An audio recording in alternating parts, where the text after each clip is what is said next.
Student, स्वागत है आप सबका हमारे YouTube channel ASK study for students में। जैसा कि हमने आपसे वादा किया था कि हम सुपर एनटीपीसी मैथ में क्लास लेके आने वाले हैं, जिसमें आपको जो फंडामेंटल जितने फॉर्मूले होते हैं और जो भी टॉपिक्स पूछे जा रहे हैं इसमें एग्जाम्स में, वो सारे फॉर्मूले आपको बताए जाएंगे।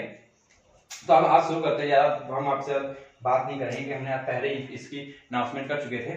तो आज हम देखते हैं कि हम आज कौन कौन टॉपिक पढ़ने वाले हैं। जो 10 टॉपिक आज इंपॉर्टेंट है, जो ज्यादा एग्जाम से पूछे जाते हैं, और एक ही क्लास से आप दावा कर सकते हैं कि 25 में से 15 प्लस सवाल यहाँ से पूछे जाएंगे।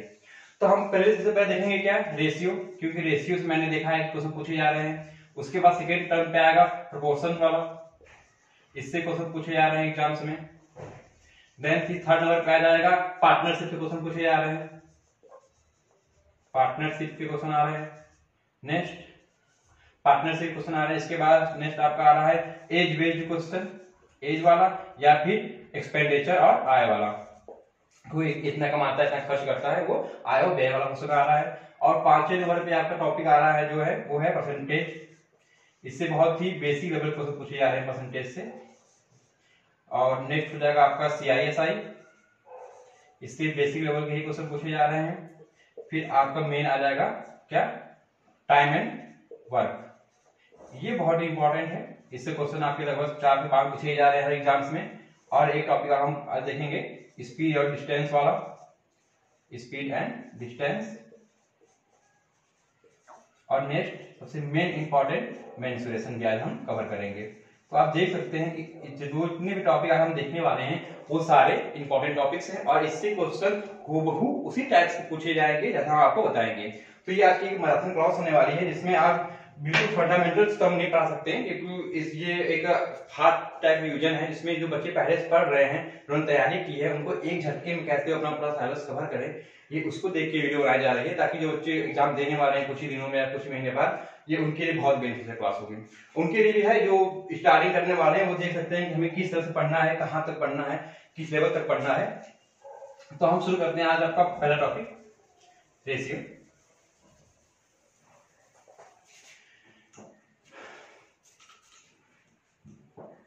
रेशियो मेनली होता क्या है? रेशियो हमें ये बताता है कि कोई जो दो संख्याएं हमें दी गई हैं वो एक दूसरे से किस अनुपात में है। इसका मतलब अनुपात और रेशियो क्या हुआ? इसका मतलब ये होता है कि कोई भी दो संख्या अगर दी गई है, जैसे एक संख्या A दी गई है और एक संख्या B दी गई है, इनका आपस में रिलेशन क्या है? क्या अगर A बढ़ता है तो B भी बढ़ता है, और A बढ़ता है तो क्या B घटता है? ये दो डायमेंशन हो सकता है। तो जब A बढ़े उसके साथ साथ B भी बढ़े, जिसको कहते हैं हम लोग बिल्कुल ये आपस में प्रोपोर्शनल है। और A बढ़े और साथ ही B घटे, इसको हम बोलते हैं क्या? ये यूनिवर्सली प्रोपोर्शनल है। तो ये दो टॉपिक के आपके जो रेशियो होते हैं तो बहुत आसान होते हैं, अनुलोम प्रतिलोम और प्रतिलोम। इसके बाद जो टॉपिक पूछा जाता है, जो मेनली होता है आपका, जो मेनली आपका वो शुरुआत करता है रेशियो से, वो आपसे क्वेश्चन पूछेगा। फर्स्ट टाइम क्वेश्चन क्या पूछेगा आपसे? पूछेगा वो क्या होता है मिक्स्ड फ्रैक्शन, अरे मिक्स्ड रेशियो, मिक्स्ड रेशियो। आपको वो राइटिंग में जाएगा फ्रेंड्स, क्योंकि राइटिंग काफी अच्छी नहीं बनती बोर्ड पे। सो आपको पूछेगा वो A रेशियो B देगा, देन वो A दे देगा आपको C रेशियो D दे देगा। इसके बाद आपसे पूछेगा वो इसका मिक्स्ड रेशियो क्या होगा। देन बहुत ही आसान होता है मिक्स्ड रेशियो निकालना। आपको A का C में मल्टीप्लाई करना है और B का D में मल्टीप्लाई कर देना है। जो इसका फर्स्ट पद है इसके सेकेंड पद से मल्टीप्लाई हो जाएगा, क्या हो जाएगा? AC ratio BD। ये क्या आ गया आपका मिक्स्ड रेशियो। सो दो रेशियो आपको दिए गए, उसके बाद आपसे पूछा गया मिक्स्ड रेशियो, आपने बता दिया। इसके बाद दो तीन टाइप के और पूछे जाते हैं रेशियो। आता है डुप्लीकेट रेशियो,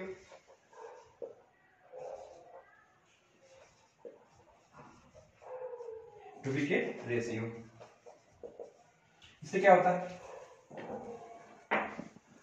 गलतियां 2:4 है, तो 2:4 का अगर हम डुप्लीकेट रेशियो, सॉरी ये डुप्लीकेट रेशियो है, अगर हम डुप्लीकेट रेशियो निकालो तो कुछ नहीं करना है आपको, सीधे क्या करना है, इनका वर्ग कर देना है। 2 का वर्ग 4 होता है, सॉरी ये 9 है, और 9 का वर्ग कितना होता है? 81। ये क्या आ गया? इनका डुप्लीकेट रेशियो आ गया। देन इसके बाद ये पूछता है सब डुप्लीकेट रेशियो। क्या होता है। तो डुप्लीकेट रेशियो दिया उसने, तो हाँ डुप्लीकेट रेशियो क्या देगा आपको, कोई भी दो रेशियो देगा उसका क्या करेंगे, वर्ग कर देंगे या स्क्वायर कर देंगे। और सब डुप्लीकेट रेशियो का पूछ रहा है तो आपको देगा ऐसे कुछ 9:4, इसका हमें सब डुप्लीकेट रेशियो निकालना है। इसका मतलब हमें इसका स्क्वायर रूट कर देना है, क्या हो जाएगा ये 3:2। ये समझ में आया, डुप्लीकेट रेशियो और सब डुप्लीकेट रेशियो। ऐसे ही वो और रेशियो पूछेगा आपसे, कोई भी रेशियो देगा उसका पूछेगा ट्रिपलेट रेशियो, ट्रिप्लिकेट रेशियो। आप बात मानिए, जितना हम पढ़ा रहे हैं बस उतना पढ़ के जाइए, इससे क्वेश्चन हूबहू फंसेंगे, ये हम दावा करते हैं बिल्कुल। लिखिएगा ट्रिपलेट रेशियो क्या होता है और सब ट्रिपलेट रेशियो क्या होता है। ये होते बहुत इजी है, जब हम इनके बारे में हमने सुना ही नहीं है, कभी जाना ही नहीं कि डुप्लीकेट रेशियो क्या और सब डुप्लीकेट रेशियो क्या है, तो हम उसको निकालेंगे कैसे, बताएंगे कैसे। तो अगर हमने ये बात देख लिया कि डुप्लीकेट रेशियो क्या है, स्क्वायर करना है, सब डुप्लीकेट क्या है उसका वर्गमूल करना है, स्क्वायर रूट करना है, तो हमें दिमाग में इतना है, हमने सुना एक बार कि क्या करना है, तो आप आसानी से करके आ जाएंगे। वरना इतने इजी क्वेश्चन भी लोग गलत करके आते हैं, उन्होंने कभी डुप्लीकेट रेशियो और सब डुप्लीकेट रेशियो पढ़ा ही नहीं है। तो ट्रिपलेट रेशियो क्या है, सेम वही चीज है।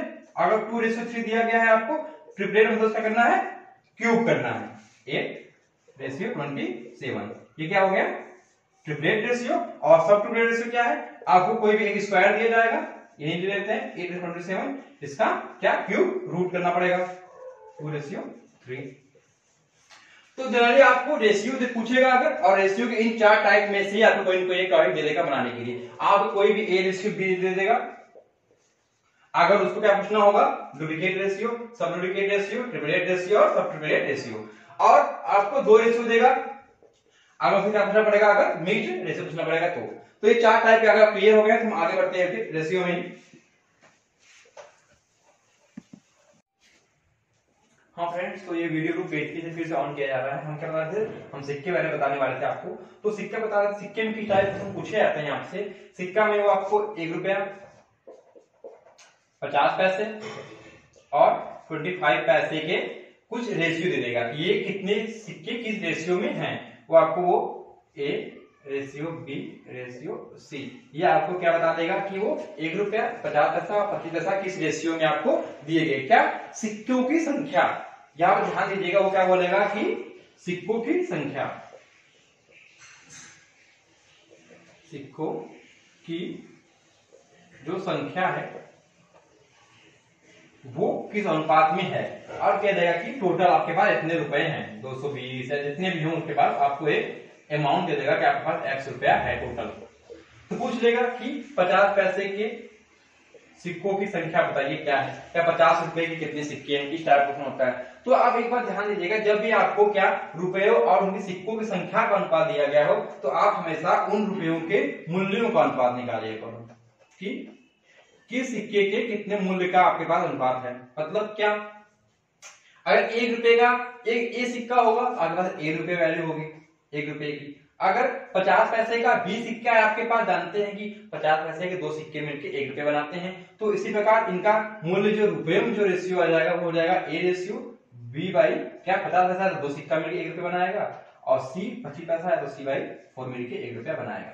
तो ये उनकी सिक्कों की संख्या थी, और ये क्या आ गया, उनके मूल्यों की संख्या का अनुपात आ गया। सो जो इसी मूल्य की संख्या का अनुपात आया है, हमें इसी को ऐड करके ये टोटल संख्या ये लानी पड़ेगी। कैसे, अगर हम इन सबको ऐड करें, a plus b/2 plus c/4, ये सब ऐड करने पे आपको x रुपए आने चाहिए।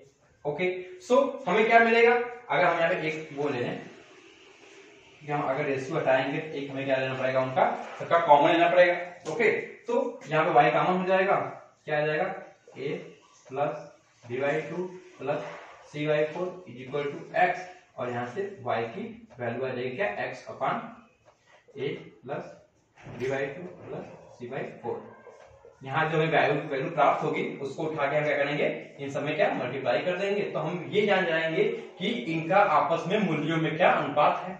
अगर मूल्यों में अनुपात पता चल जाएगा तो हम ये निकाल लेंगे कि उनकी सिक्कों में अनुपात क्या है। तो ये इसका जो बेसिक स्ट्रक्चर था वो हमने आपको बता दिया। अब हम एक छोटा सा एग्जांपल लेके आपको समझा देते हैं कि एक्चुअली में ये वर्क कैसे करता है, क्योंकि ये जो फंडामेंटल एक ज्यादातर लोगों को समझ में नहीं आता है, तो इजीली हमारा एग्जांपल लेके आपको समझाएं तो आपको ज्यादा समझ में आ जाएगा। जैसे हम बोलते हैं कि 3 सिक्के हैं, 1 रुपए 50 पैसे 25 पैसे, इनका अनुपात कितना दिया गया है 1:2:4। ये आपस में क्या इनका अनुपात दिया गया हो, तो ये सिक्कों की संख्या का अनुपात है। ओके, हमने क्या करते थे पहले, क्या निकालना पड़ेगा हमें, मूल्यों की संख्या का अनुपात निकालना है। तो 1 रुपए 1 सिक्का होगा तो उसकी वैल्यू 1 हो जाएगी, 50 की जगह 2 सिक्का होगा तो उसकी वैल्यू भी 1 हो जाएगी, और 25 पैसा का 4 सिक्का होगा 25 का तो इसकी वैल्यू 1 हो जाएगी। तो हमने यहाँ से क्या देखा कि इनका मूल्य में अनुपात क्या है 1:1:1 है। और यहाँ पे आगे टोटल दे दे कि तुम्हारे पास टोटल कितने हैं 210 रुपए हैं। ओके, सो इनका मूल्य में अनुपात कितना हो गया 1 रुपए 1:1:1 हो गया। अगर हम इन सबको ऐड करें तो हमारे पास इन 3 रेशियो की वैल्यू कितनी आनी चाहिए 210 आनी चाहिए। अब ये 3 रेशियो की वैल्यू 210 कब आएगी, जब इसमें हम कितने का मल्टीप्लाई कर दें इनटू 70 का, तब यहाँ पे 3 रेशियो वैल्यू 210 आ जाएगी इजीली। तो यहाँ पे हम 70 का मल्टीप्लाई कर रहे हैं, 70 मल्टीप्लाई यहाँ भी करना पड़ेगा, तो 70:70:70। इसका मतलब क्या है कि तीनों सिक्के क्या हैं 70 रुपए के हैं। ओके, अब आपसे पूछेंगे 50 पैसे के कितने सिक्के हैं, तो आप जानते हैं कि 50 पैसे को अगर हमें 70 रुपए होने चाहिए हमारे पास, तो 2 सिक्के में 1 रुपए बनाएंगे 70 रुपए हैं, इसका मतलब हमारे पास 70 दूनी 140 सिक्के होंगे 50 पैसे के, तब जाके हम 70 रुपए देंगे। 1 रुपए का 70 सिक्का होगा 70 देगा, 25 पैसे का 280 सिक्का होगा तो जाके हमें कितने रुपए देगा 25 पैसे के 70 रुपए। सो ये हमको आशा है आपको समझ में आया होगा, ये बहुत ही इजी मेथड है इस क्वेश्चन को क्रैक करने का। देन अब नेक्स्ट पे चलते हैं, क्योंकि इससे क्वेश्चन पूछा नहीं जा रहा, हम इसको ज्यादा डीप में नहीं जा रहे हैं, इसमें आपको एक थोड़ा सा अंदाजा दे रहे हैं अगर ऐसा क्वेश्चन पूछा जाए तो आप कैसे लगाओगे। नेक्स्ट है इसी के बाद रेशियो पे बेस्ड आता है क्वेश्चन आय और व्यय वाला। ये देख लीजिए, हम बहुत ही नॉर्मल क्वेश्चन नहीं ले रहे हैं कि उसकी आय है 5/2, अपने आय का वो खर्च कर देता है, इसमें इतना खर्च करता है, उसकी बचत इतनी होती है, तो बताओ कितने रुपए उसके अंदर। ये बहुत ही नॉर्मल क्वेश्चन है जो आराम से इजीली कर ले जाते हैं। जब जनरली जब 2 लोग का पूछा जाता है कि 2 लोग होते हैं, उनकी आय का रेशियो A:B दिया रहता है और उनकी व्यय का रेशियो C:D दिया रहता है। अब बताया जाता है कि उनकी बचत जो है, एक की X रुपए है और दूसरे की Y रुपए है। ये बताया था क्वेश्चन में कि राम और श्याम 2 लोग हैं, उनके आय का अनुपात A:B है और उनके व्यय का अनुपात C:D है। उन दोनों की बचत क्रमशः X रुपए और Y रुपए है। तो राम की आय या फिर रमेश की आय जो भी हो, उनका आय का पूछा जाता है कितना रुपया वो कमाते हैं। देन हमें क्या करना है, हम ये जानते हैं कि जो राम है वो A रुपए कमाता है और उसमें से C खर्च कर देता है, अब कितना बचाता है X बचाता है। इसका मतलब क्या हुआ कि अगर हम यहाँ पे मान लें कि राम की आमदनी AX है, ओके, माइनस उसमें से वो CX खत्म कर देता है। यहाँ पे वैल्यू X हमने ली है, इसको हमें कुछ और मानना पड़ेगा कि हमने यहाँ पे X रुपया ले लिया है। मान लो वो AZ कमाता है, उसमें से CZ खत्म कर देता है, उसके बाद बचते हैं X रुपए। सेम इसके साथ वही होता है, ये क्या कमाता है, ये इसको हम मान लेते हैं BZ, और यहाँ पे इसको अगर हम क्योंकि एक समान मल्टीप्लाई में गुणा करना पड़ता है, जब हम रेशियो हटाते हैं तो यहाँ Z से गुणा कर रहे हैं, तो यहाँ हमसे कोई भी एक संख्या ले सकते हैं W। ये कि अगर ये BZ कमाता हो और उसमें से DW खत्म कर देता हो, तो यहाँ पे CW, तो ये कितना हो जाएगा Y। तो हमारे पास ये 1-2 रेशियो निकल के आ जाएंगे, जिससे हम आराम से Z और W का मान आराम से यहाँ से क्रैक कर सकते हैं। यहाँ पर 2 रेशियो दिए गए हैं और यहाँ पर 2 अज्ञात संख्याएं दी गई हैं, तो हम इजीली इस इक्वेशन से आराम से Z और W के वैल्यू निकालेंगे, तो हम जान लेंगे कि इनका आय कितना और इनका व्यय कितना है। तो ये लगाने का ये मतलब होता है बहुत ही नॉर्मल कि 2 रेशियो दिया रहेगा उनके आय का, 2 रेशियो दिया रहेगा उनके व्यय का, और उनकी बचत रुपए में दी रहेगी, कितने कितने हैं दोनों के अलग अलग। सो इनको हम कोई एक मल्टीप्लायर X मान सकते हैं और इसको कोई एक मल्टीप्लायर Y मान सकते हैं, ताकि ये दोनों आपस में रेशियो से अलग हो जाए और यहाँ टोटल जो भी होगा तो हम जान जाएंगे कि ये AX कमा रहा है माइनस Y खर्चा कर रहा है, बराबर यहाँ उसकी जो बचत आ रही है सेविंग राम की, जनरली ऐसे ही हो जाएगी श्याम की, BX कमा रहा है उसमें से DY खर्च कर दे रहा है और यहाँ पे उसकी सेविंग आ जाएगी, जो भी हो यहाँ पे एक नाम मान के सेविंग मानते हैं, ये राम की सेविंग और ये श्याम की सेविंग है। तो मेनली आय व्यय के जो क्वेश्चन होते हैं इस टाइप वाले, उनका यही मेथड होता है और डायरेक्ट इसी से क्वेश्चन पूछे जाएंगे। अब देखिएगा अगर इस टाइप से क्वेश्चन आते हैं यहाँ पे आय व्यय वाले तो यहाँ पे हमारा जो मेन क्वेश्चन था रेशियो और प्रोपोर्शंस का, उसमें एक टाइप और बचता है जिसको लोग कई दिन पढ़ाते रह जाते हैं। हम आपको बस उसमें दो फॉर्मूले बताएंगे, फॉर्मूले के बाद दो कॉन्सेप्ट बताएंगे, उस पर आप पूरा का पूरा चैप्टर उसके लगा के रख देंगे। आप पहली बार पढ़ रहे होंगे फिर भी बहुत ही इजीली सॉल्व कर ले जाएंगे, जिसका नाम है पार्टनरशिप। रख लीजिए बिल्कुल, इससे एक क्वेश्चन तो पार्टनरशिप।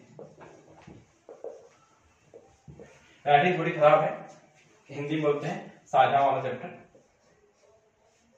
जानते हैं साझे काम बहुत खतरनाक होता है, वही है यहाँ पे क्या होता है, कोई भी दो लोग मिलकर एक कंपनी स्टार्ट करते हैं कुछ पैसे लगा के कुछ समय के लिए, उसके बाद उनके पास प्रॉफिट होता है, लाभ होता है, तो लाभ को किस अनुपात में बांटे, या फिर उन्होंने कितना रुपया लगाया था या फिर कितने समय के लिए लगाया था, इन 3-4 टाइप से क्वेश्चन पूछे जाते हैं।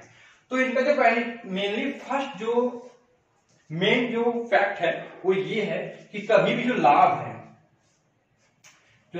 है वो किस रेशियो में बटेगा। जो लाभ का रेशियो होगा वो उनके पूंजी मतलब कि जो प्रिंसिपल लगाएंगे किसी व्यवसाय में और जो जितने समय के लिए लगाएंगे उसी के अनुपात में बटेगा। ये आप बहुत ही याद कर लीजिए। मान लो कि दो लोग हैं तो लाभ 1 अपान लाभ 2 हम लिख दे रहे हैं कि जो उनके लाभ का रेशियो होगा, जो भी कमाई होगी तो उसको कितने लाभ की रेशियो में उनसे बांटी जाएगी। मान लो किसी ने 100 रुपए कमाई की तो इस 100 रुपए को किस अनुपात में इन दोनों को बांटा जाएगा वो डिपेंड करेगा कि कितना प्रिंसिपल लगाया था और कितने समय के लगाया था।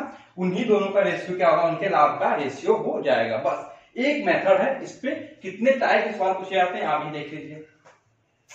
सबसे पहले ये पूछा जाएगा कि ए ने P1 रुपए और बी ने P2 रुपए लगाए और खोजता है कि उनका जो ईयर है वो सेम कर दिया जाए कि एक साल पे लगाता है। मान लेते हैं राम 5,000 रुपए एक साल के लिए और श्याम भी 1,000 रुपए एक साल का लगाता है। बाद में प्रॉफिट होता है लगभग 10,000 रुपए का।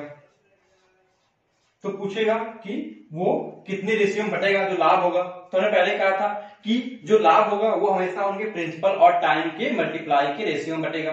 तो टाइम क्या है, टाइम तो एक साथ दोनों का सेम है तो उसका मल्टीप्लाई कोई बात ही नहीं बनती। अगर हम टाइम सेम से मल्टीप्लाई भी कर दें रेशियो टी तो टाइम कट जाएगा, क्या आ जाएगा P1 रेशियो P2। इसका मतलब क्या है कि जो लाभ होगा वो उनके लगाए गए प्रिंसिपल की रेशियो में बढ़ जाएगा।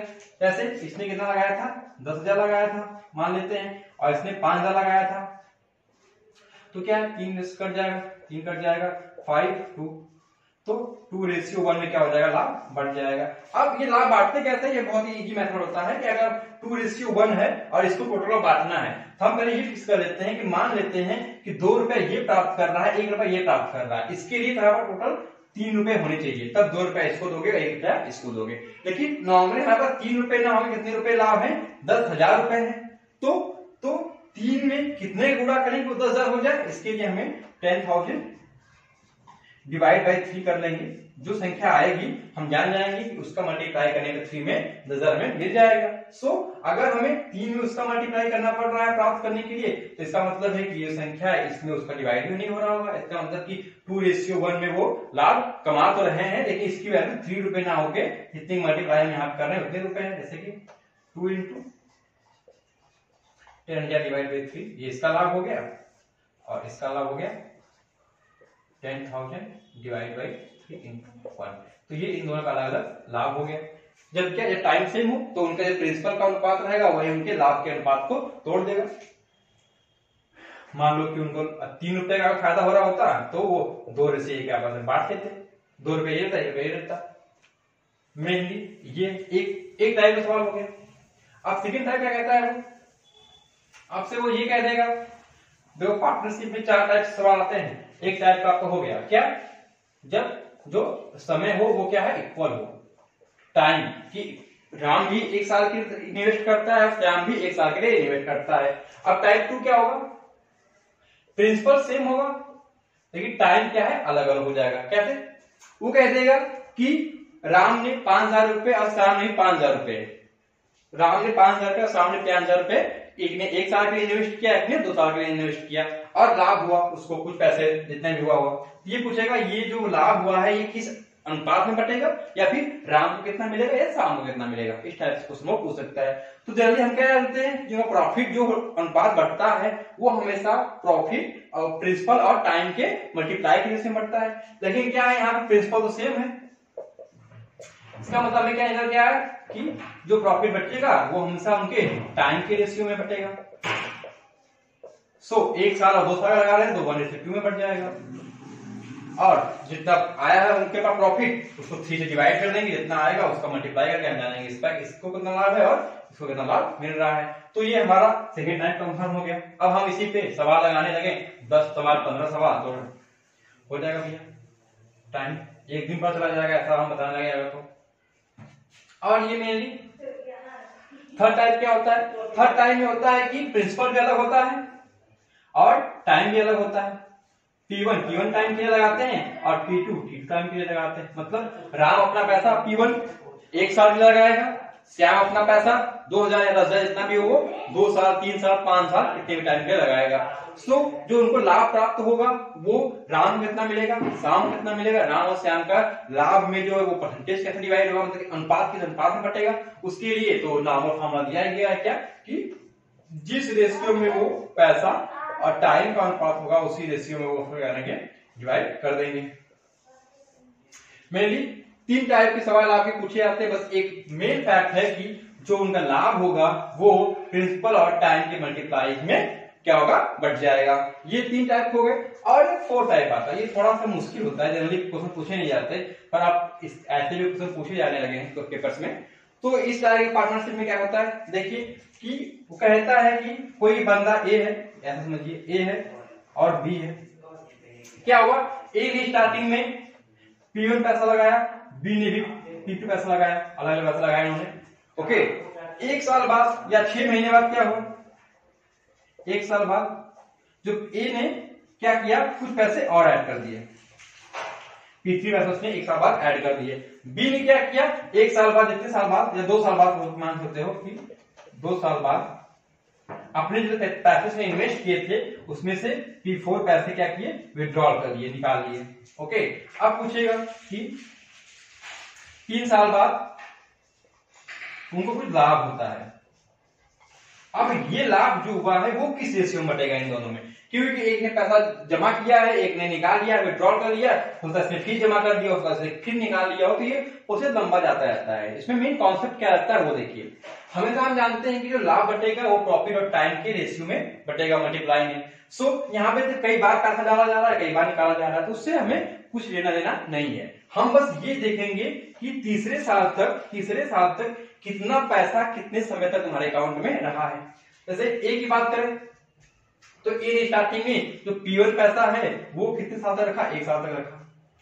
नेक्स्ट उसने 1 साल के बाद P3 पैसे और इन्वेस्ट कर दिए, इसका मतलब 1 साल के बाद उसकी जो कैपिटल हो गई, उसके पास जो अकाउंट पैसे हो गए P1 और P3 हो गए, और ये कितने साल तक उसके अकाउंट में रहे, 3 साल बाद तो लाभ हो ही जा रहा है। इसका मतलब क्या है कि इसने 2 साल तक उस पैसे उसमें और रखे थे। सो ए ने जितने पैसे लगाए वो P1 1 साल के लिए और P1 और P3 2 साल के लिए उसने इन्वेस्ट किए थे। सो ये रेशियो हो जाएगा इसके लाभ का, और ये रेशियो क्या रहेगा कि P2 जो है P2 पैसा लगता है 2 साल के लिए, ठीक 2 साल बाद उसने P1 P4 पैसे निकाल लिए थे, तो P2 पैसा 2 साल तक लगता है, उसका वो निकाल लेता है तो विड्रॉल होगा, मतलब माइनस हो जाएगा, और P4 पैसे निकाल लिया उसने तो कितना बचा P2 माइनस P4 पैसे उसके अकाउंट में बचे, और ये कितने समय तक रहे हैं उसके अकाउंट में, 1 साल तक, क्योंकि 30,000 लाभ हो जा रहा है। तो ये जो रेशियो निकल के आएगा यही इनके लाभ का रेशियो होगा। ये देखने में बहुत ही खतरनाक लग रहा होगा इक्वेशन P1 P2 P3, पर यदि हम क्वेश्चन सॉल्व करेंगे, अभी एक क्वेश्चन या एग्जांपल ले ले तो ये बहुत इजी हो जाएगा, क्योंकि उसमें बहुत सारे जीरो आपस में क्या होंगे कट जाएंगे या फिर माइनस हो जाएगा कुछ चीजें, तो वो काफी इजी लगने लगेंगे। बस यहाँ पे क्या है कॉन्सेप्ट आप समझ लीजिए कि किसी भी अकाउंट में जो है प्रिंसिपल और टाइम में जो मल्टीप्लाई है वही उसका क्या होता है, लाभ का अनुपात होता है। ये फर्स्ट टॉपिक है। और सेकेंड जो मेनली होता है कि जब अलग अलग समय में अलग अलग पैसे निकाले जाए या अकाउंट में डाले जाए और वो एक तरह से मिक्स्ड अकाउंट हो, क्योंकि 2 लोगों की पार्टनरशिप पे खोला गया हो वो, तो उनके लाभ में क्या अनुपात में बटेगा।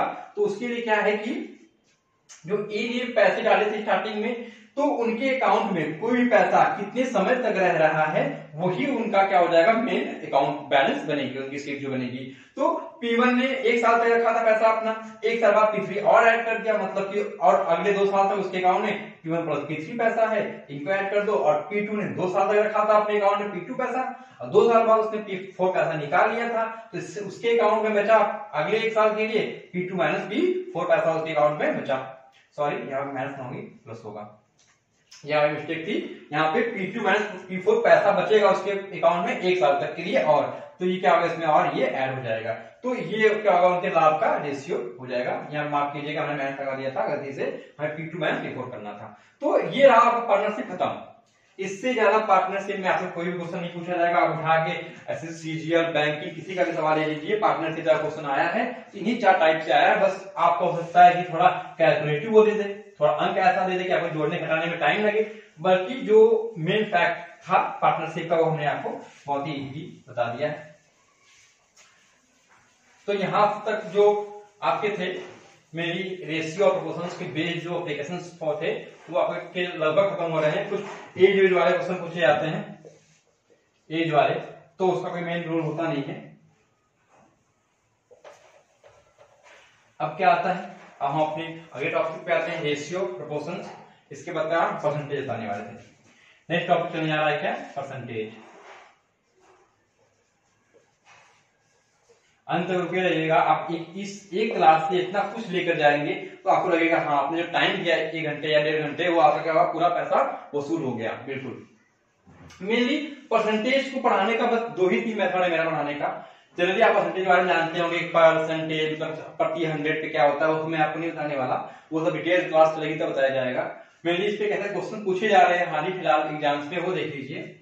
मेनली जो परसेंटेज होता है, कहीं परसेंटेज देखिए तो आप समझ जाइए इसका मतलब क्या है, 1/100। कहीं पर भी परसेंटेज आपने देखा उसका मतलब क्या है, 1/100। नेक्स्ट, अगर आपने कहीं पे भी हिंदी वाले का देखने या इंग्लिश वाले ऑफ देखने, इसका मतलब क्या है, मल्टीप्लाई।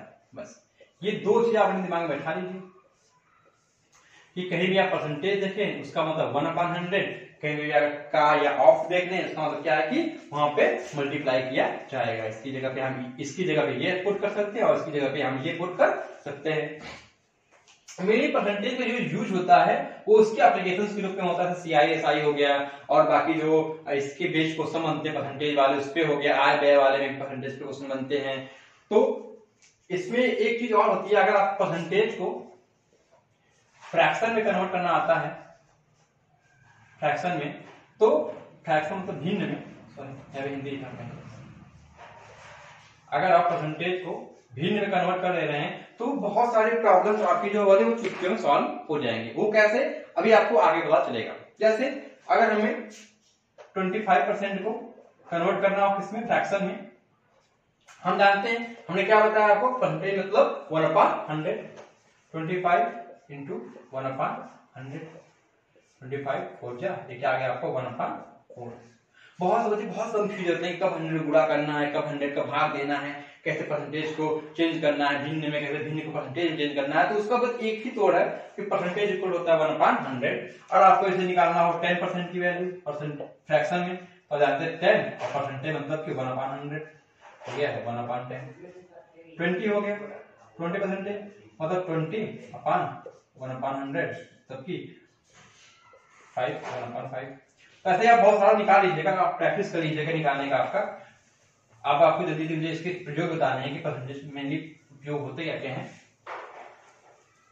ये देखो, फर्स्ट वाले क्वेश्चन क्या पूछे जा रहे हैं, बिल्कुल सेंटेंस बेस्ड क्वेश्चन। क्या पूछेगा, 720 का 15% और दे देगा 360 के कितने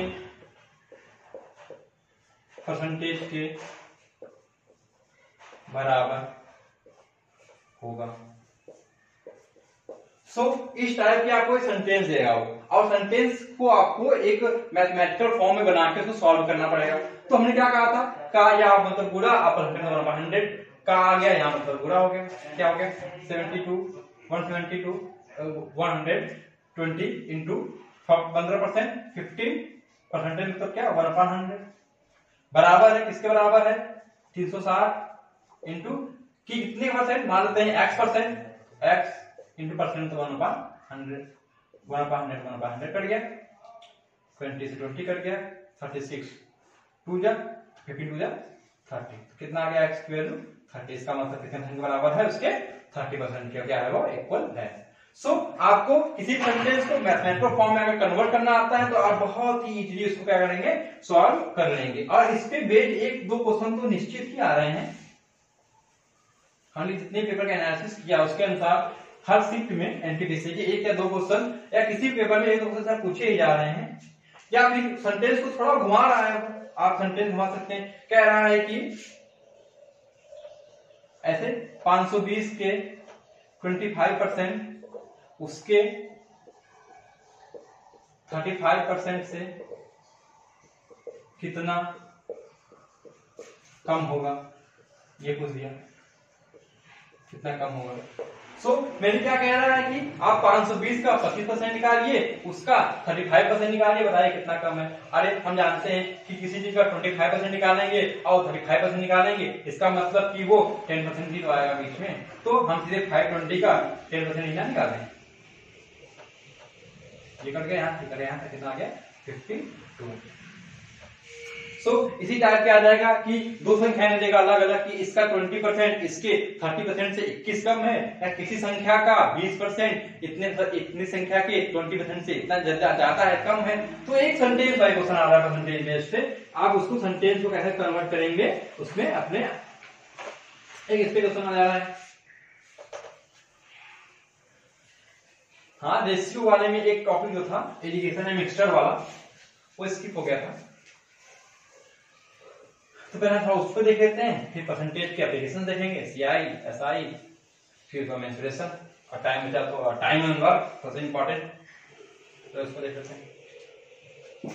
एलिगेशन क्या है एलिगेशन सबसे इजी वाला टॉपिक पूछा जाता है मतलब एलिगेशन ये बल्कि मार्केटिंग कर लें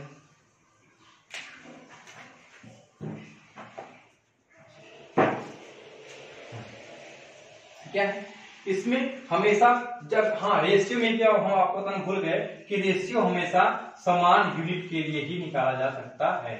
जैसे कि अगर रेशियो निकालना है आपको तो आप एक किलोमीटर का किलोमीटर से ही रेशियो निकाल सकते हैं ना कि किलोमीटर का लीटर से या फिर किलोमीटर का घंटे से निकाल सकते हैं। तो रेशियो किससे निकलेगा एक समान उसकी यूनिट होनी चाहिए तभी हम क्या निकाल सकते हैं उसका रेशियो निकाल सकते हैं। ये एक इंपॉर्टेंट चीज थी। हाँ इरिगेशन में क्या होता है इरिगेशन में एक बहुत ही इजी मेथड होता है क्या कहता है वो कि कोई चीज है वो इतने रुपए केजी है और एक दूसरी वस्तु है वो इतने रुपए केजी है। यहाँ पे हमेशा ध्यान दीजिएगा दोनों की यूनिट सेम होनी चाहिए। कोई कह रहा है कि यहाँ पे ये 10 किलो है और यहाँ पे ये 20 रुपए किलो है यहाँ 10 रुपए किलो है 20 रुपए किलो है। अब कह जाएगा कि इन दोनों को किस रेशियो में मिक्स किया जाए कि ये 15 रुपए किलो हो जाए। ये चीज 10 रुपए किलो बिक रही थी ये 20 रुपए किलो बिक रही थी और उसने कह दिया कि हम इसको किस रेशियो में मिक्स कर दें कि वो 15 रुपए किलो बिकने लगे। तो इसके लिए मेरे होता है अब 10 20 और 15 बीच में लिखते हैं और इसको अपन क्या करते हैं माइनस कर देते हैं बड़े में छोटा माइनस हो जाता है। यहाँ पे 5 रेशियो 5 मतलब 1 रेशियो 1 आपका आंसर आ जाता है। तो ये बहुत ही बेसिक होता है हम इससे क्वेश्चन आपको नहीं बताने वाले ये सभी लोग को पता होता है। इसका जो एक नेक्स्ट टॉपिक आता है वो हल्का सा ट्रिकी होता है। उसमें क्या कहता है वो कह रहा है कि हम 100 रुपए वाली वस्तु कोई है और एक वस्तु 120 रुपए वाली है। इन दोनों को किस अनुपात में मिलाएं कि हमको 20% का क्या हो फायदा या लाभ हो। इसका मतलब क्या है कि एक 100 रुपए किलो वस्तु है 120 रुपए किलो वस्तु है इन दोनों को हमें किस अनुपात में मिलाना है या किस रेट से बेचना है कि 120% का क्या उसे फायदा हो। यहाँ पे कुछ डेटा इसका मिसिंग है 20% का फायदा हो। इसका मतलब क्या है कि हमें जो वैल्यू निकालनी है वो 120% की निकालनी है क्योंकि कोई चीज 100 रुपए की है अगर हम उसको 120 में बेचेंगे तो हमें क्या होगा वो चीज फायदा देगी। हाँ, और वो यहाँ पे क्रय मूल्य उसका दिया रहता है। हाँ, क्रय मूल्य उसका एसपी दिया रहता है कि हम उसको बेच रहे हैं कितने रुपए में, मान लो 125 रुपए में बेच रहे हैं, कि 125 रुपए बेचने पर उसपे 20% का फायदा होता है। ये बताइए कि उसको किस रेशियो में हम लोग उसको क्या करें, मिलाएं। मैं क्या बताया, कोई एक डेटा मिसिंग है, वो कहेगा तो बस एक वस्तु 100 रुपए किलो है, 30 रुपए किलो है, उन दोनों को मिक्स करके 120 रुपए बेचा जाता है, तो हमको बीच में फायदा होता है या नुकसान होता है या कुछ भी होता है, वो एनालिसिस कुछ भी पूछ सकता है। तो आपसे क्या दे रहा है, आपसे एचपी दे रहा है, 120 पे बेचा जा रहा है, और क्या दे रहा है, प्रॉफिट परसेंटेज दे रहा है। इसका मतलब क्या, आपको क्या निकालना पड़ेगा, सीपी निकालना पड़ेगा, प्रॉफिट लॉस। पढ़ाया नहीं कि हम बता देते हैं क्या होता है। देखो यहाँ पर थोड़ा सुन लीजिए कि सीपी हमेशा क्या होती है, 100% होती है, 100% होती है। इस पे आपको जितना फायदा होता है या जितना नुकसान होता है वो इसमें ऐड होता जाता है। हमेशा कोई भी सीपी होती है वो हमेशा 100% होती है। अगर उस पर 20% का फायदा हो रहा है, इसका मतलब वो चीज उसको 120 रुपए में बेचनी पड़ रही है। अब 120 रुपए की वैल्यू दी गई है, 125 दी गई है। अब यहाँ एक की वैल्यू निकालेंगे, 1% की वैल्यू कितनी है, 125 डिवाइड बाई 120। अब यहाँ से काटना चाहें 5 से 25 10 25 आ जाएगी, और 1% ये हो गया तो 100% आ जाएगी। 25 24 100। तो हमने यहाँ पर डेटा सही नहीं दिया है, वरना बहुत ही करेक्ट आता है। तो हमें बस बताने का तरीका क्या था कि आपको एचपी दिया होगा तो आप सीपी निकाल देंगे, ये आ गया सीपी आपका आ गया, और जो ये सीपी आएगा वो आप यहाँ उठा के पुट कर दीजिए बीच में। वो मिलाने के बाद इस रेट पे उसको पड़ रहा है, वो उसको 125 में बेच रहा है, ताकि 20% का क्या हो रहा है, फायदा हो रहा है। तो इन दोनों में से ये जिससे बड़ा होगा उसमें से घट जाएगा, जिससे छोटा होगा उसमें से जिससे छोटा होगा उससे घट जाएगा, और जिससे बड़ा होगा उसको उसमें से हम क्या करेंगे, घटा देंगे। तो हमारा एक रेशियो निकल के आ जाएगा। तो इन दोनों हम इसी रेशियो में क्या करेंगे, मिक्स करेंगे, बड़े में छोटा वाला क्या करेंगे, हम लोग माइनस कर देंगे। देन अब क्या, एक तो इस टाइप क्वेश्चन पूछा था एलिगेशन। एक और बहुत ही इंपॉर्टेंट टॉपिक आता है, क्या, मिलाने वाला।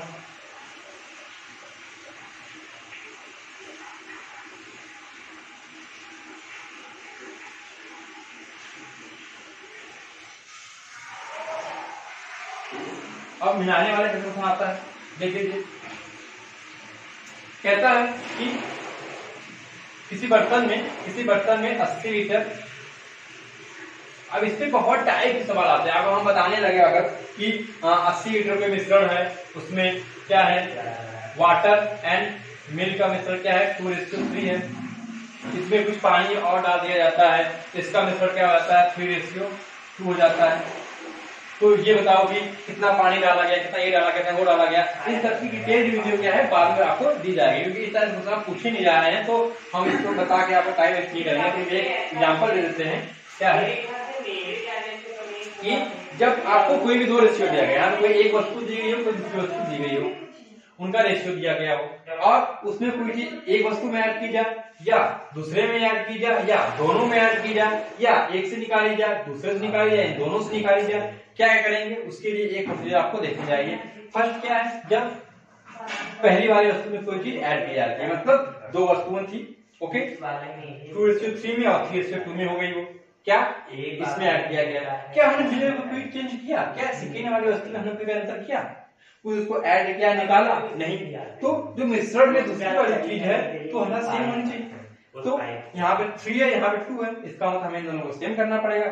सेम करने के लिए अगर हम इस वाले रेशियो में 2 से गुणा कर दें और इसमें 3 से गुणा कर दें तो आपस में क्या हो जाएगी, ये सेम हो जाएगा। कैसे, 2 से गुणा करेंगे तो ये हो जाएगी 4:6, 3 से गुणा करेंगे तो ये हो जाएगा 9:6। तो मिल्क हमारा सेम आ गया, जो कि क्वेश्चन में कह रहा है कि पहली वस्तु या वाटर में क्या क्या मिश्रण किया जा रहा है। तो वाटर में क्या मिश्रण किया जा रहा है, 4 से 5 गुना दिया जा रहा है, मतलब 5 का इसमें मिलावट की जा रही है। ओके, 5 मिलावट की जा रही है। 80 लीटर था, 80 लीटर कब था, जब 4 और 6 के अनुपात में थे। इसका मतलब 4 6 मिला के कितना हो गया, 10 हो गया। 10 का डिवाइड कर दो तो एक रेशियो वैल्यू कितनी आ गई, यहाँ से 8 आ गई। और इसमें 5 रेशियो मिलाया जा रहा है, इसका मतलब 5 नहीं 40 लीटर जल गैस में मिलाया जा रहा है। समझ में आ गया दोस्तों।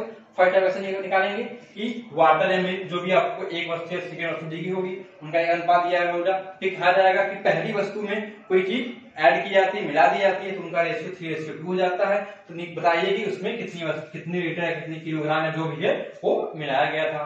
तो हम जानते हैं कि पहली वाली मिक्स की जा रही है, दूसरी वाली को तो कुछ नहीं किया जा रहा है, कोई छेड़खाना नहीं जा रहा है उसको, तो वो पहले जो रेशियो था बाद में रेशियो उसका बराबर होना चाहिए। अब बराबर नहीं है तो हम उसको बराबर करेंगे। कैसे करेंगे कि देखेंगे कि कितने मल्टीप्लाई करने पे दोनों में सेम चीजें मल्टीप्लाई, अगर हम दोनों में कितने कितने मल्टीप्लाई कर दें कि आपस में रेशियो क्या हो जाए, सेम हो जाए।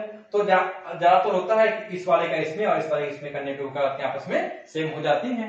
देन हम वो कर देंगे और देखेंगे कितना रेशियो बढ़ रहा है। ये 5 रेशियो बढ़ रहा है, हम एक रेशियो वैल्यू यहाँ निकाल लेंगे। ये पूरा रेशियो 10 है, 10 की वैल्यू 80 है, तो एक की वैल्यू कितनी हो जाएगी, 8 हो जाएगी। इस हिसाब से 5 बढ़ रहा तो 5 की वैल्यू कितनी हो जाएगी, 5 8 जा 48 रेशियो क्या किया, ऐड किया गया। अब ऐसा भी मेथड होता है कि बहुत हमारे बाद में डिटेल वीडियो होगी तो उसमें बताया जाएगा। तो ये फर्स्ट हो गया। हम फर्स्ट कैसे करेंगे, आप लोग के लिए बहुत मेहनत करनी पड़ती है। दूसरा क्या है कि सेम वही क्वेश्चन लेते हैं। यहाँ पे 80 था, 3 रेशियो कितना था, 2 था, अब 2 रेशियो कितना हो गया, 3 हो गया। इस बार क्या किया गया कि मिल्क मिलाया गया, वाटर को से छेड़छाड़ नहीं की गई, तो वही सेम करेंगे। 3 इसमें 2 का कितना जाएगा, 9:6 और इधर करेंगे तो 4:6।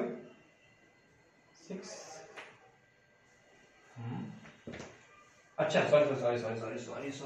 सॉरी, क्या मिल्क मिलाया गया है ना, वाटर से चटकी नहीं गई है, तो हमें वाटर का रेशियो सेम करना पड़ेगा। तो वाटर का रेशियो सेम करना है तो इससे मल्टीप्लाई होगा 2 का और इसमें होगा 3 का। 2 करेंगे तो 2 3 जा 6, 2 2 जा 4, 3 करेंगे 3 2 जा 6 और 3 3 जा 9। इसका मतलब क्या है कि वाटर 4 से 9 हो गया, कितना बढ़ गया, 5 बढ़ गया। पहले कितना था दोनों मिलकर, 10 था, और क्वेश्चन क्या आ रहा है कि एक्चुअली वो 10 नहीं कितना था, 80 लीटर था। इसे कितना गुना ज्यादा, 8 गुना ज्यादा। तो ऐसे ही जो हमारा आंसर आया 5, वो 5 रेशियो ना होके इसका 8 गुना ज्यादा कितना था, 40 लीटर।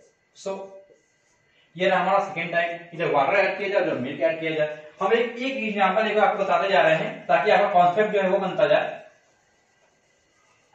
अब नेक्स्ट क्या कहेगा कि वाटर और मिल्क था, इनका रेशियो इतना था। इन दोनों में वाटर और मिल्क दोनों ऐड किया गया एक समान मात्रा में और उनका रेशियो हो गया 2:3। ओके, तब बताओ कि कितना लीटर इसमें क्या किया, ऐड किया गया। ओके, अब तो ये तो बहुत खतरनाक क्वेश्चन हो गया। तो ये दोनों में ऐड किया जा रहा है, जब दोनों में ऐड किया जाएगा तब वो क्वेश्चन जो होगा बिल्कुल बेसिक तरीके से लगेगा। कैसे लगेगा ये देखिए, ये कितना था, 3:2 था, मतलब 5 होता तो 3 2 बढ़ जाता, पर एक्चुअली ये 5 ना होके कितना है, 80 है, मतलब 16 गुना ज्यादा। यदि 16 गुना ज्यादा तो ये सब भी अपने आप का 16 गुना ज्यादा कितना आएगा, 48 और ये 32 ये हो जाएंगे। ये क्या था, वाटर 48 था और मिल्क था 48 लीटर। अब इन दोनों में कोई चीज ऐड की गई, 8 लीटर मान लेते हैं कुछ भी, और इनका रेशियो कितना हो गया, 2:3। यही तो हो गया, इन दोनों का रेशियो कुछ ऐड किया गया, कितना हो गया, 2:3। अब इसका आपस में मल्टीप्लाई कर दीजिए, 48 × 3 plus 3x is equal to 64 plus 2x, 2x इधर आएगा, बचेगा 3x minus 2x is equal to 64 minus, और हम लोगों ने जो वो लिया है कुछ गलत लिया है, जिसकी वजह से क्या है, रेशियो गलत आ रहा है हमारा। सो अगर आप सही क्वेश्चन लेंगे कि हमने ये क्वेश्चन अपने आप से बनाया है सभी टाइप के लिए, तो ये क्वेश्चन जो है मिस्टेक आ रहा है इसमें, इसी वजह से ऐसा आ रहा है। इसका उत्तर आ जा रहा है माइनस में, जो कि एक पॉजिटिव आंसर कि हम कुछ ऐड कर रहे हैं। तो अगर आप एक सही क्वेश्चन लेंगे तो बिल्कुल यही मेथड अपनाएंगे तो आपको रिजल्ट प्राप्त होगा। अब नेक्स्ट करते हैं, ये आपका आ गया ऐड करने वाला या निकालने वाला।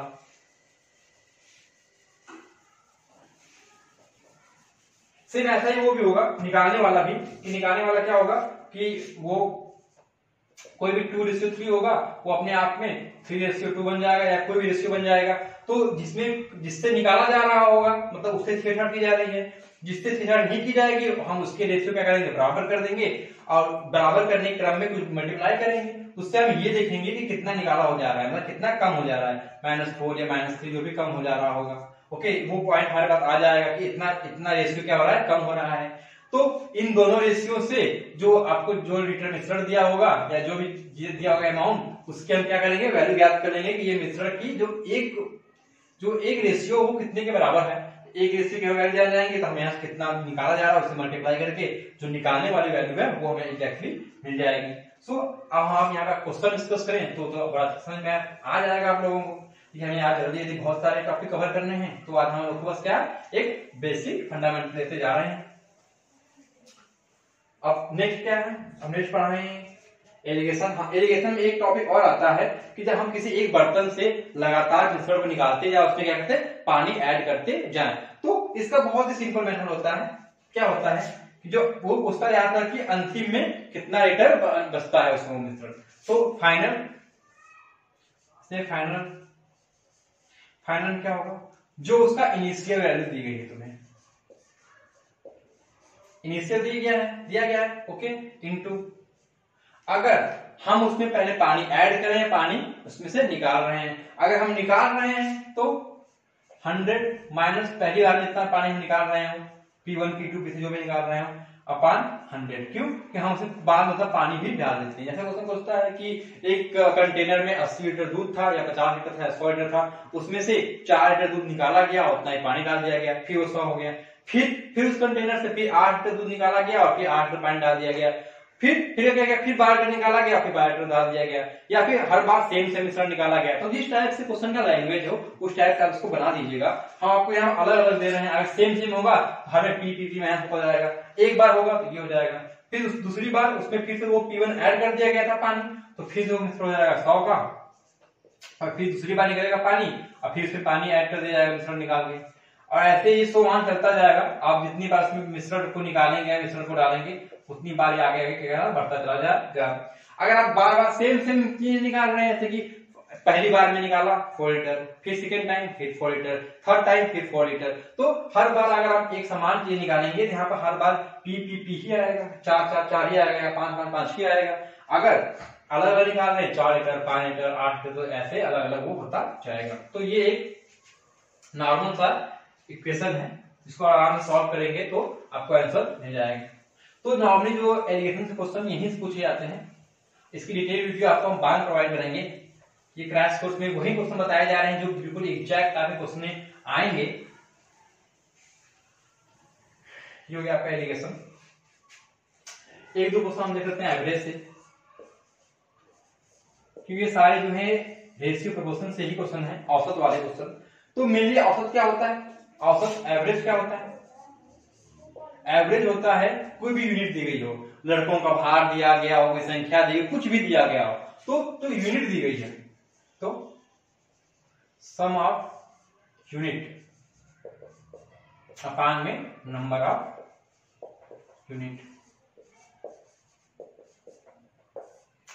ये होता है कि नॉर्मली एवरेज क्या होता है, sum of unit upon number of unit. एक एवरेज का बहुत फेमस फॉर्मूला है, वो आप याद कर लीजिए, वो बाद में बताया जाएगा आपको। स्पीड और डिस्टेंस है, और यहाँ भी देख लीजिए कि कोई गाड़ी है वो 40 किलोमीटर प्रति घंटा जाती है और 50 किलोमीटर घंटा से वो वापस आती है, तो उसका एवरेज स्पीड क्या होता है। ये क्वेश्चन बहुत से एग्जाम पूछा जाता है इस टाइप से कि कोई गाड़ी है वो x किलोमीटर रफ्तार से जाएगी और y रफ्तार से आएगी, क्या एक समान डिस्टेंस में। ये इसमें काम होना चाहिए कि वो डिस्टेंस क्या हो, समान हो, ए से बी तक, ए से बी तक जाए फिर ए से बी तक आए, अलग अलग, यहाँ x की स्पीड है, यहाँ y की स्पीड है, तो इसकी एवरेज स्पीड क्या होगी। इसके डायरेक्ट फॉर्मूला होता है 2xy अपान xy। ये फॉर्मूला कैसे आया, अगर डिस्टेंस अलग अलग हो तब क्या होगा, उस सब की डिटेल वीडियो हमने बनाएंगे तो आपको समझाया जाएगा। बस आप यहाँ पे ये याद कर लीजिए कि उसको कैसे निकालेंगे। इससे क्वेश्चन एग्जैक्ट है कि एक दो क्वेश्चन इससे पूछे ही जाएंगे एक दो सेट में। अब मैं यहाँ से एवरेज पे क्या बता रहे थे कि average some of unit upon number of unit होता है किसी चीज का एवरेज। अब कह दे कि किसी स्कूल में 35 बालक हैं, उनकी एज या फिर उनकी उनकी एज या फिर उनके वेट जो है इतना किलो इतना किलो इतना किलो इतना किलो है, तो उसका एवरेज वेट क्या होगा, तो सबका वेट ऐड कर दीजिए अपान में कितने लड़के हैं उससे क्या है डिवाइड कीजिए, नंबर ऑफ यूनिट या नंबर ऑफ कितने प्रोडक्ट हैं ऑब्जेक्ट हैं उससे आप डिवाइड कर दीजिए। तो ये तो बहुत ही नॉर्मल क्वेश्चन हो गया। अब इसमें एक क्या समझने वाली बात होती है कि एक्चुअली में एवरेज क्वेश्चन क्या हम फॉर्मूले से ही लगा सकते हैं, क्या हम आराम से उसको समझ के भी लगा सकते हैं। जैसे एवरेज क्या है, मान लीजिए कि आप 10 लोग हैं, कोई भी 10 लोग हैं कि आप लोगों के पास अलग अलग पैसे हैं, किसी के पास 5 रुपए, किसी के पास 10 रुपए, किसी के पास 15 रुपए, किसी के पास 20 रुपए, किसी के पास कुछ रुपए हैं। ओके, सो अगर पूछा जाए, कोई पूछे कि आप लोगों के पास एवरेज कितने रुपए हैं, ओके, तो आप सब लोग अपना पैसा एक साथ इकट्ठा करोगे, सब लोग अपना पैसा निकाल देंगे और जितने लोग होंगे उसमें वो डिवाइड कर दिया जाएगा एक इक्वल रेशियो में। जैसे कि सबके पास मिला के मान लो 100 रुपए थे, आप सब लोग 10 रुपए, 10 लोग हो, सबको 10-10 रुपए क्या करें दे दिए जाएंगे और आपका कितना आ जाएगा ऑप्शन 10 रुपए आ जाएगा। इसका मतलब क्या है कि आपके पास एक्चुअली में 10 रुपए हैं सबके पास नहीं, किसी के पास 4 हैं, किसी के पास 16 हैं, किसी के पास 24 है, किसी के पास 1 है, तो किसी के पास 5 है, अलग अलग टाइप के पैसे हैं। लेकिन क्या आपका एवरेज निकाला गया तो कितना रुपए आया, 10 रुपए आया। तो इसका मतलब क्या है कि आप सबके पास क्या है एवरेज में 10 रुपए हैं, ये हम क्या है मान लेते हैं कि सबके पास 10 रुपए हैं। अब उनकी जेब में कितने हैं, 2 रुपए, 4 रुपए, 16 रुपए हो, किसी को नहीं पता, कोई बस आपको एवरेज जाना चाहिए कि आपके पास एवरेज कितने रुपए हैं। तो ये फार्मूला, ये एक कॉन्सेप्ट है कि आप मन में क्या सोचें कि एवरेज में होता क्या है कि किसी भी संख्या को एक समान, जितने भी नंबर्स हैं सब में एक समान यूनिट में बांट दो, वो क्या हो जाएगा उनका एवरेज है। तो इससे इसका बताने का मतलब क्या है, इसके बताने का मतलब ये है कि आप जो इसके बाद क्वेश्चंस आएंगे उसको आप समझ से, अपनी आप की समझ से बहुत ही आसानी से कर सकते हैं, बिना किसी फार्मूला के, बिना किसी उसके। तो फार्मूला लगाना है लगेगा जरूर, थोड़ा लंबा जाएगा पर वो लगेगा जरूर, पर हम अपने समझ से उससे कहीं ज्यादा अच्छे से और बहुत ज्यादा जल्दी बना सकते हैं सवाल को। कैसे, ये देखते हैं। मान लेते हैं कि कोई एक ग्रुप है 20 बच्चों का, उनकी जो औसत वेट है वो मान लेते हैं कितना 125 केजी थी। 20 बच्चे थे, उनकी जो औसत वेट था 125, काफी ज्यादा 125 किलो औसत नहीं कम लेते हैं। 20 बच्चे हैं, उनका औसत कितना था 45 केजी।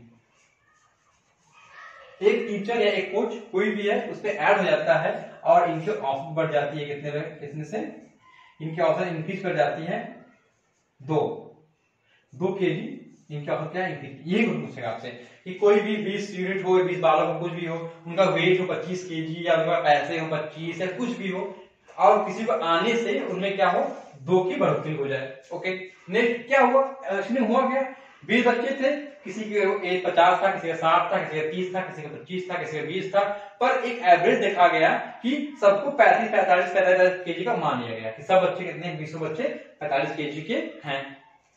अब एक नए क्वेश्चन है, मान लो सबके पास 45 रुपए थे, हम रुपए में जल्दी हेरा फेरी या फिर जल्दी हम लेन देन कर लेते हैं, रुपए हमारा जो दिमाग में फिट होता है कि इनको इतना रुपए दो, उनको इतना रुपए दो, उनको इतने रुपए दो। तो कोई यूनिट आपको दी जाए उसको अगर हम रुपया समझ के लगाएं तो आप काफी तेज लगा पाओगे, क्योंकि हमारे रुपए में जो घटाना वाला चीज होता है वो काफी फास्ट होता है। सो हम मान लेते हैं कि हर बच्चे के पास कितने थे 45 रुपए थे। एक पोस्ट सर आए, उन्होंने सभी बच्चों को क्या किया 2-2 रुपया बांट दिया और खुद उसमें शामिल हो गए। इसका मतलब क्या है कि जो 21वां बंदा आया है, जो 21वां बंदा आया है उसकी जो खुद उसके पास 47 रुपए होंगे, तभी वो सबकी 2 बढ़ जा रहा है। इसका मतलब क्या है कि जो सबका वेट है 47 केजी हो जा रहा है।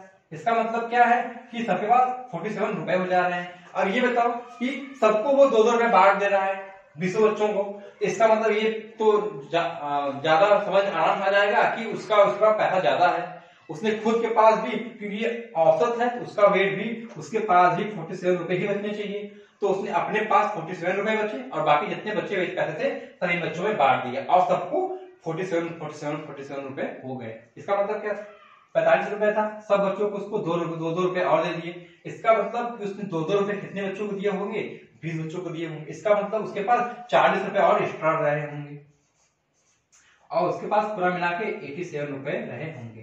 पर एक्चुअली ये क्वेश्चन में केजी पूछा है, इसका मतलब उसका वेट था 87 केजी था।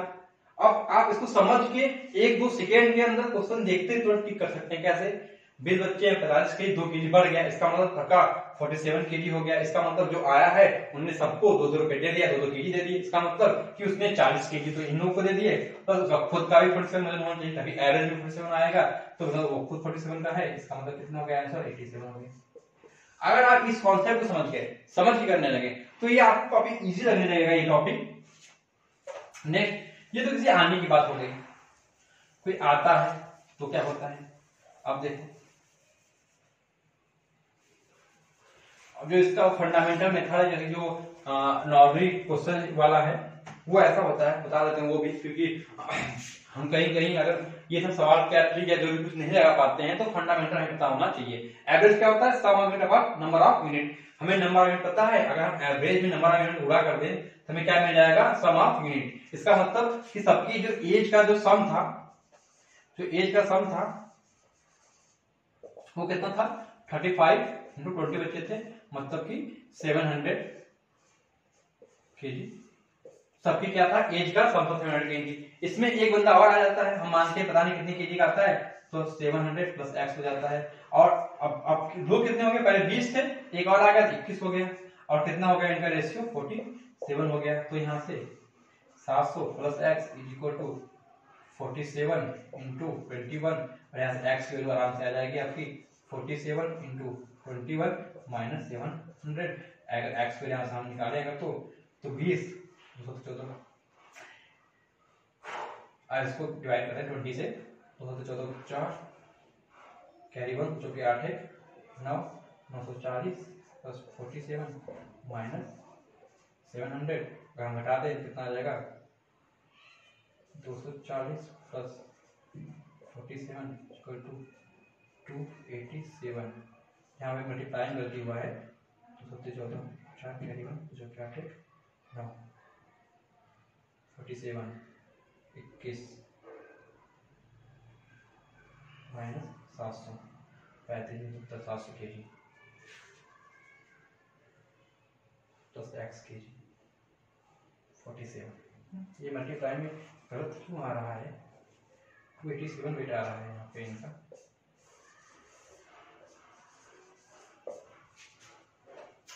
ये कहीं से हमने कुछ गलती किया, इसका मतलब नंबर ऑफ यूनिट 35 बच्चे थे, क्या हमने 35 बच्चे दिया था उस वाले क्वेश्चन में?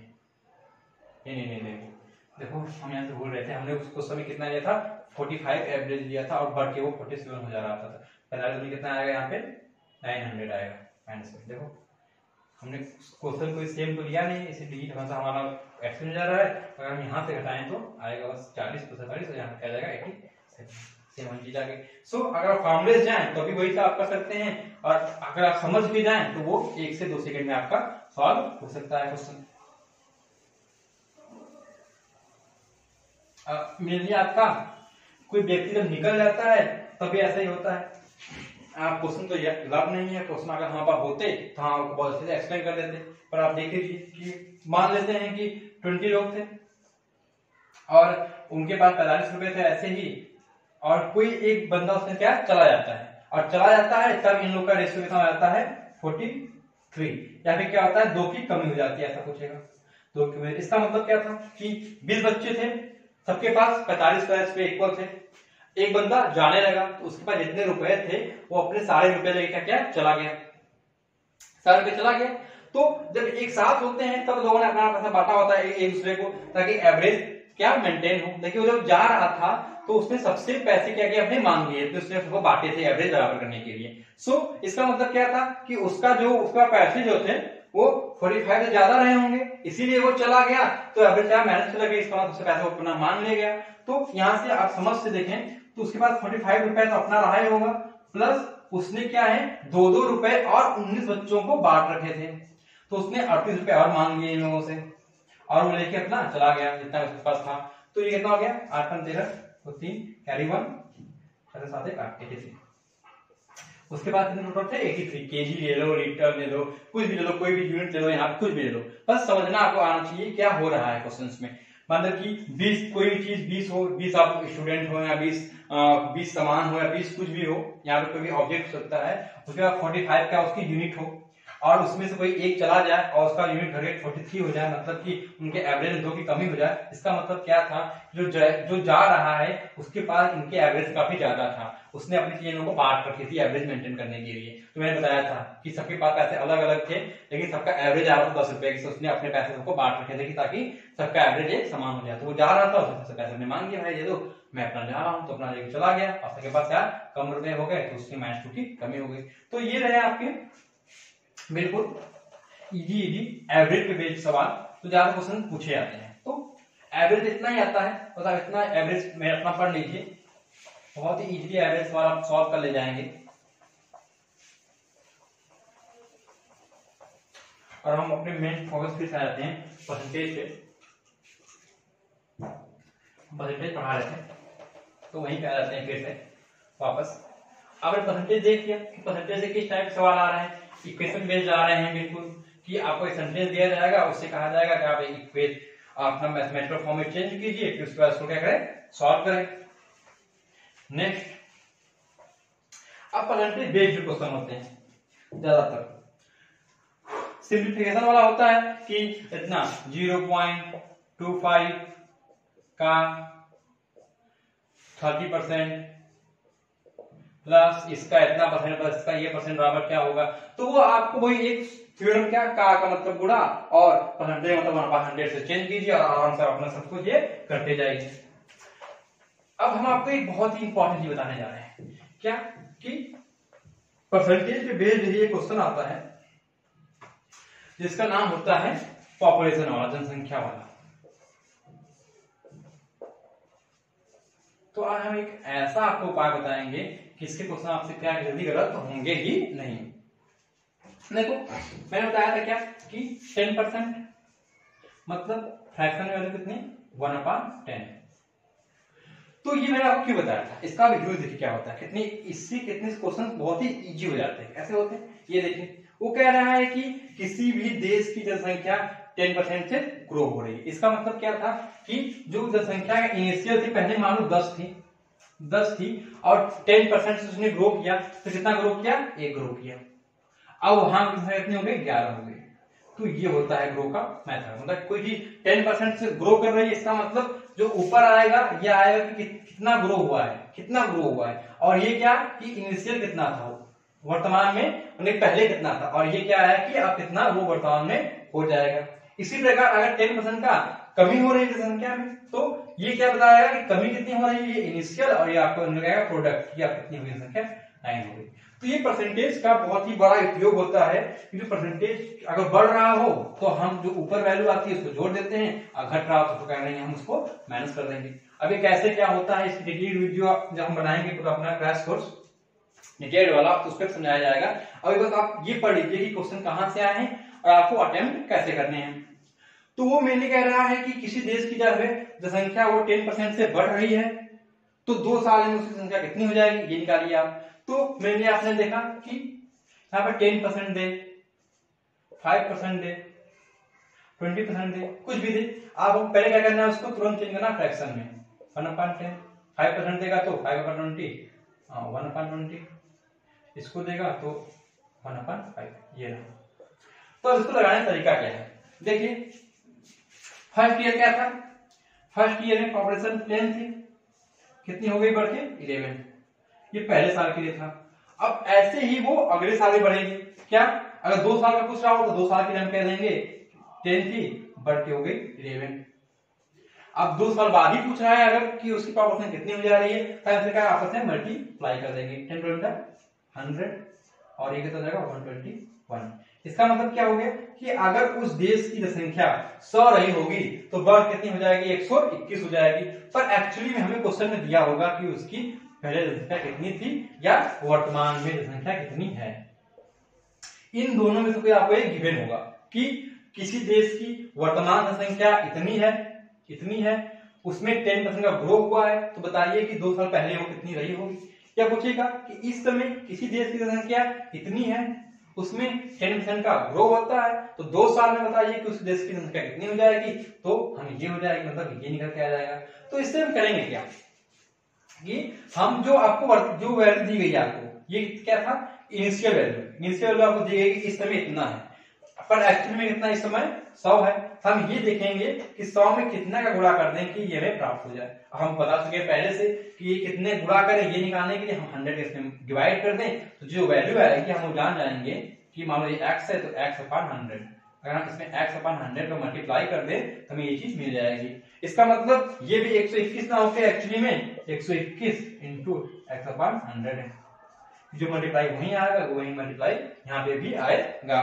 तो नॉर्मली आपने क्या देखा कि हम बहुत ही इजीली ये बता सकते हैं कि 2 साल बाद वहां की संख्या कितनी हो गई। अब पूछेगा उनमें अंतर कितना आया, तो हम अंतर देखते हैं यहाँ से 21 का आया है, इनटू एक्चुअली ये 100 नहीं है, 121 नहीं है, इसमें मल्टीप्लाई करना है x अपॉन 100 का, x अपॉन 100 यहाँ पे हम मल्टीप्लाई कर सकते हैं। ये बहुत ही इजी मेथड है, बहुत ही इजी मेथड। अगर हम यहाँ पे कोई एक सवाल लेके हल सॉल्व करें इसको तो सवाल सेकेंडों में सॉल्व हो जाएगा।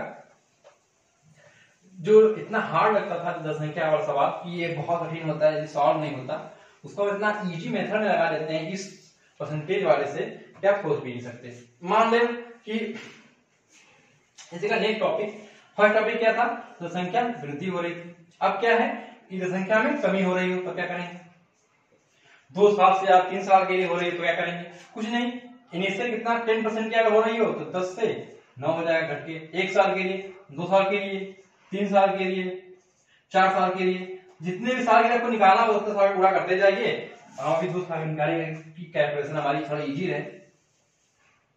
2 साल निकालेंगे तो कितना हो जाएगा 100, कितना हो जाएगा 9981। मतलब कि अगर इनिशियल 100 रहा होगा तो 81 हो जाएगा, पर हम जानते हैं कि एक्चुअली में 100 ना होके कुछ हमें दिया होगा, उसके हम मल्टीप्लाई करेंगे, देखेंगे कितने गुणा करने में यहाँ पे आ रहा है, उतने गुणा में 89 में अगर हम कर देंगे तो हमें ये चीज प्राप्त हो जाएगी।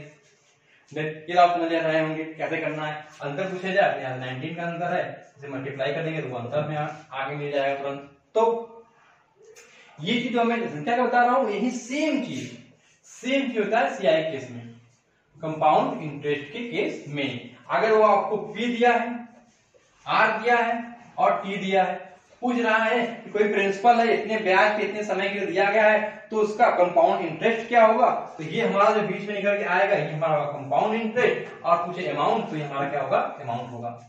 अब संख्या और सीआई दोनों एक ही क्वेश्चन होते हैं पर क्वेश्चन की लैंग्वेज अलग अलग होती है। इनको सॉल्व करने का एक और तरीका है, इनको सॉल्व करने कई तरीके हैं, पर जो डिटेल वीडियो होगी तो आपको बताया जाएगा कैसे इनको सॉल्व करना है। मेरे लिए बस आप इतना पढ़ते जाइए और आप कोई भी क्वेश्चन उठा लीजिए किसी भी सेट से, तो आप देखेंगे जो तरीके हम बता रहे हैं उससे कितनी इजीली मेथड से क्वेश्चन क्या होते हैं, सॉल्व होते हैं। हमने खुद को कोई क्वेश्चन नहीं दिया है। अब देखो फर्स्ट टाइप क्या था, अभी तक ग्रो हो रहा था और ये क्या होगा, कमी भी होगी। मान लो कि क्या है, फर्स्ट ईयर 10% से बढ़ी, सेकेंड ईयर 5% से घट गई। अब ये नहीं कि मैं 10% क्योंकि इसकी कैलकुलेशन का है, अभी इजी है। अब 5, 20, 25 कुछ भी रिश्ता है क्वेश्चन में, तो आपको बस इसको क्या है फ्रैक्शन में करना आना चाहिए। 10 1/10, 5 1/20। इसका मतलब क्या है, फर्स्ट ईयर अगर 10 रही होगी तो बढ़ के 11 हो गई, क्योंकि ये बढ़ रहा था, घट रहा था, तो 20 रही होगी तो घट के 19 हो जाएगी।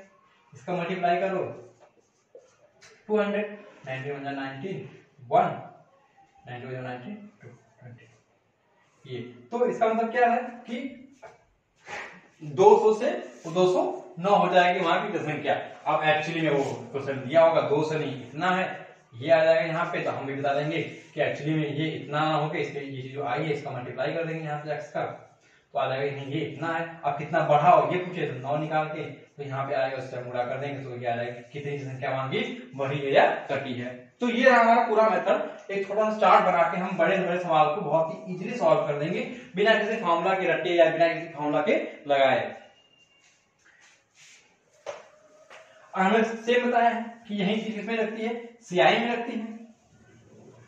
सीआई में बस ये होता है कि सीआई हमेशा बढ़ता है, घटता नहीं है उसमें, इसलिए सीआई हमेशा क्या है, बढ़ते वाला क्रम लगाते हैं। क्या गोभी में काटना?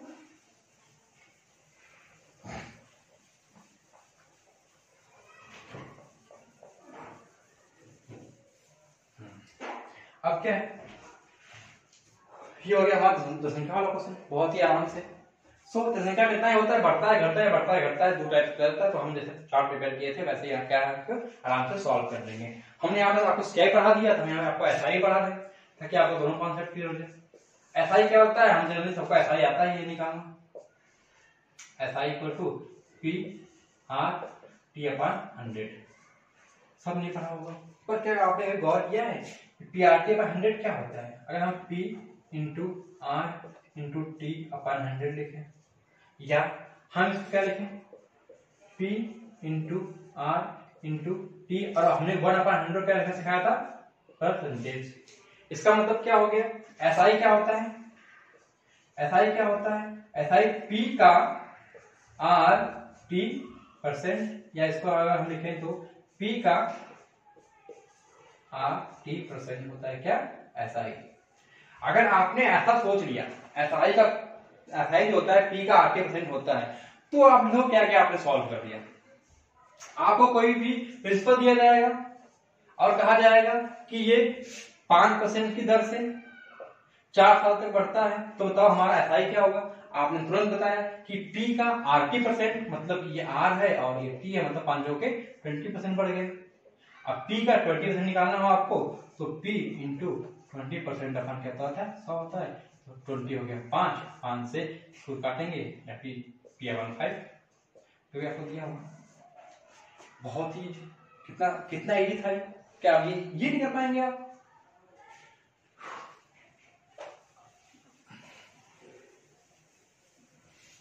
अब क्या, अब एक और देख लीजिए। ये क्वेश्चन बहुत बच्चों को तंग करता है, बहुत बार पूछा भी जाता है। वो क्वेश्चन कहता है क्या कि कोई भी चीज अगर एसआई में हो, मतलब कि क्या है उस पर सिंपल इंटरेस्ट लग रहा हो, तो कोई चीज कितने साल में 2 गुना हो जाएगी। यहाँ पे 2 गुना, या फिर 3 टाइम्स, या 4 टाइम्स, या 5 टाइम्स, आपसे कुछ भी पूछे। ये देखिए हमने क्या देखा था वहां पे कि SI क्या होता है, P इंटू RT परसेंट। हम मान लेते हैं कि P 100 है, तो इसमें अगर हम 100 और जोड़ेंगे तब ये 200 हो जाएगा। इसका मतलब P हमारा क्या हो गया, 2 गुना हो गया। अगर हम इसमें 200 जोड़ दें तो कितना हो जाएगा, 300 हो जाएगा। इसका मतलब क्या हमारा 100 क्या होगा, 3 गुना हो गया। यहाँ पे क्या हो गया, 2 गुना हो गया। तो हम एक चीज क्या देख रहे हैं कि जो ये चेंजेस आ रहे हैं इस वाले भाग में आ रहे हैं, और ये भाग आता कहां से है, RT से आता है। कैसे आता है कि अगर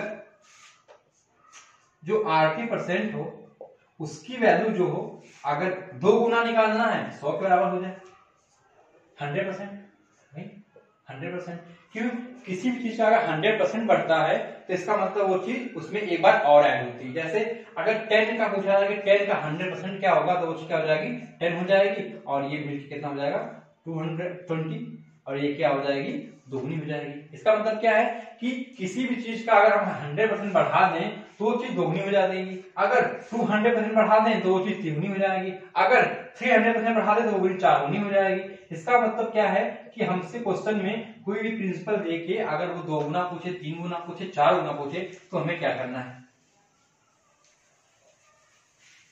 हमें कुछ नहीं करना है, हमें तुरंत करना है RT percent is equal to, अगर वो 2 गुना पूछ रहा है, 3 गुना पूछ रहा है, 4 गुना पूछ रहा है, 2 गुना पूछ रहा है, यहां हम लिखते हैं क्या, 100। कब, जब वो 2 टाइम्स पूछे 100%। 200% कब, जब वो 3 टाइम्स पूछे। 300% कब, जब वो हमसे 4 टाइम्स पूछे। इसका मतलब क्या कि जितना टाइम्स पूछे उससे एक कम 100 गुना, और जानते हो 100 इधर, परसेंटेज कर जाएगा। इसका मतलब क्या आ गया, RT upon RT equal to 100 कब, 2 गुने के लिए, RT इक्वल टू 200 कब, 3 गुने के लिए, RT इक्वल टू 300 कब, 4 गुने के लिए। सो यहां से आपने क्या देखा, यहां से आपने देखा कि R और T का जो गुणनफल है वो 100, 200, 300 अगर हो जाता है तो वो चीजें क्या हो जाती हैं, 2 गुना, 3 गुना या 4 गुना हो जाती हैं। और इसके लिए आपको R और T की क्या है, वैल्यू दी जाएगी कि R कितना परसेंट है और T कितना परसेंट है। कह रहा है कि R अगर आर भागा मान लो आपको दे दिया कि आर 5% है, R 5 into T equal to 100, T equal to 20 वर्ष में क्या हो जाएगी वो चीज दोगुनी हो जाएगी। आर 10 दे दिया और टी इक्वल टू 200, इसका मतलब क्या टी की वैल्यू अगर हो जाएगी 20 वर्ष, इसका मतलब वो चीज 20 वर्ष के साथ हो जाएगी, 3 गुनी हो जाएगी। सो आपने निकाल लिया कि आपको कोई भी प्रिंसिपल दे, हमें प्रिंसिपल से कोई मतलब नहीं है, बस हमें ये मतलब है कि वो कितना टाइम्स कर रहा है उसका। कोई भी प्रिंसिपल 5% की दर से कितने वर्ष में 3 गुना हो जाएगी, 5% की दर 5 इंटू टी, और 3 गुना करना है तो 200 होना चाहिए, और यहाँ टी वैल्यू कितनी आ जाएगी 5 का डिवाइड होगा यहाँ से 5 और 40 वर्ष में। सो कितना इजीली आप ये निकाल पाएंगे कोई चीज कितने वर्ष में कितना गुना हो जाती है। ये किसके लिए, एसआई के लिए। आप बोलेंगे सीआई के लिए क्या होगा, उसके लिए भी होता है। आप बस करते जाइए करते जाइए करते जाइए, देखिए आपका कितना टॉपिक क्लियर होता जा रहा है, और हूबहू इसी टॉपिक से आपसे सवाल पूछे जाएंगे।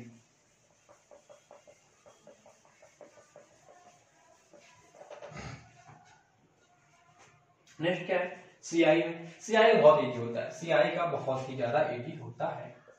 एसआई का एक टॉपिक और होता है गुना वाला, तो वो थोड़ा हाई लेवल का होता है, तो उसको वहां पे डिटेल वीडियो बताएंगे। अभी उसको काम नहीं, क्योंकि आपको एक फास्ट रिवीजन करना है, तो हम आपको ज्यादा इसमें खास खास कचरा सब भी बताएंगे। जो चीजें वही एग्जाम में पूछी जाएगी हम वही चीज आपको दे रहे हैं यहाँ पे, ताकि आप आराम से एग्जाम अपनी क्वालिफाई कर सकें।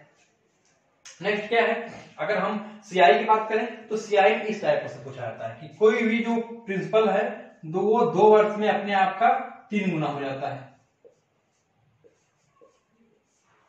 तो हाउ मेनी ईयर्स में वो अपने आप का 9 गुना हो जाएगा। ये आपसे क्वेश्चन पूछा जाता है। तो हमेशा ये क्वेश्चन ऐसा ही डिजाइन किया जाता है कि जो गुना वाला चीज होता है वो आपस में एक दूसरे का या तो स्क्वायर होगा, या तो क्यूब होगा, या तो 4 टाइम्स 4 क्यूब होगा, फिर 5 का उसमें होगा, उस पर घात होगी। तो अगर यहाँ पे 3 का 9 गुना हो रहा है, इसका मतलब 3 का स्क्वायर हो रहा है 9, तो ये स्क्वायर होता है। इसका अगर हम इसमें मल्टीप्लाई कर दे तो हमें पता चला कि वो कितने वर्ष में क्या हो जाएगी, उसका 9 गुना हो जाएगी। अब जैसे एक क्वेश्चन और देखो कि कोई भी जो है, कोई भी प्रिंसिपल है वो 3 साल में अपने आप का 2 गुना हो जा रहा है, तो कितने साल में अपने आप का 16 गुना हो जाएगा, ये क्वेश्चन आपसे पूछ लिया। तो आप जानते हैं 2 की पावर 4 का मतलब कितना होता है 16 होता है। इसी प्रकार यहाँ 4 आ गया, 4 गुणा का तो 12 वर्ष में, इसका मतलब 12 साल में अपने आप क्या 60 गुना हो जाएगा। तो सीआई का जो गुना वाला होता है सवाल वो बहुत ही इजी होता है, बस जो गुना होता है आपको ये देखना है कि कितनी पावर पे ये इसके बराबर हो रहा है, बस उसी पावर क्या करेंगे हम इसमें जाके क्या करें मल्टीप्लाई कर देंगे, जो टाइम है उसमें 3 × 8, तो आपको मिल जाएगा कि कितने ईयर्स में क्या हो रहा है उसका गुना हो जाएगा। तो सीआई और एसआई हो गया।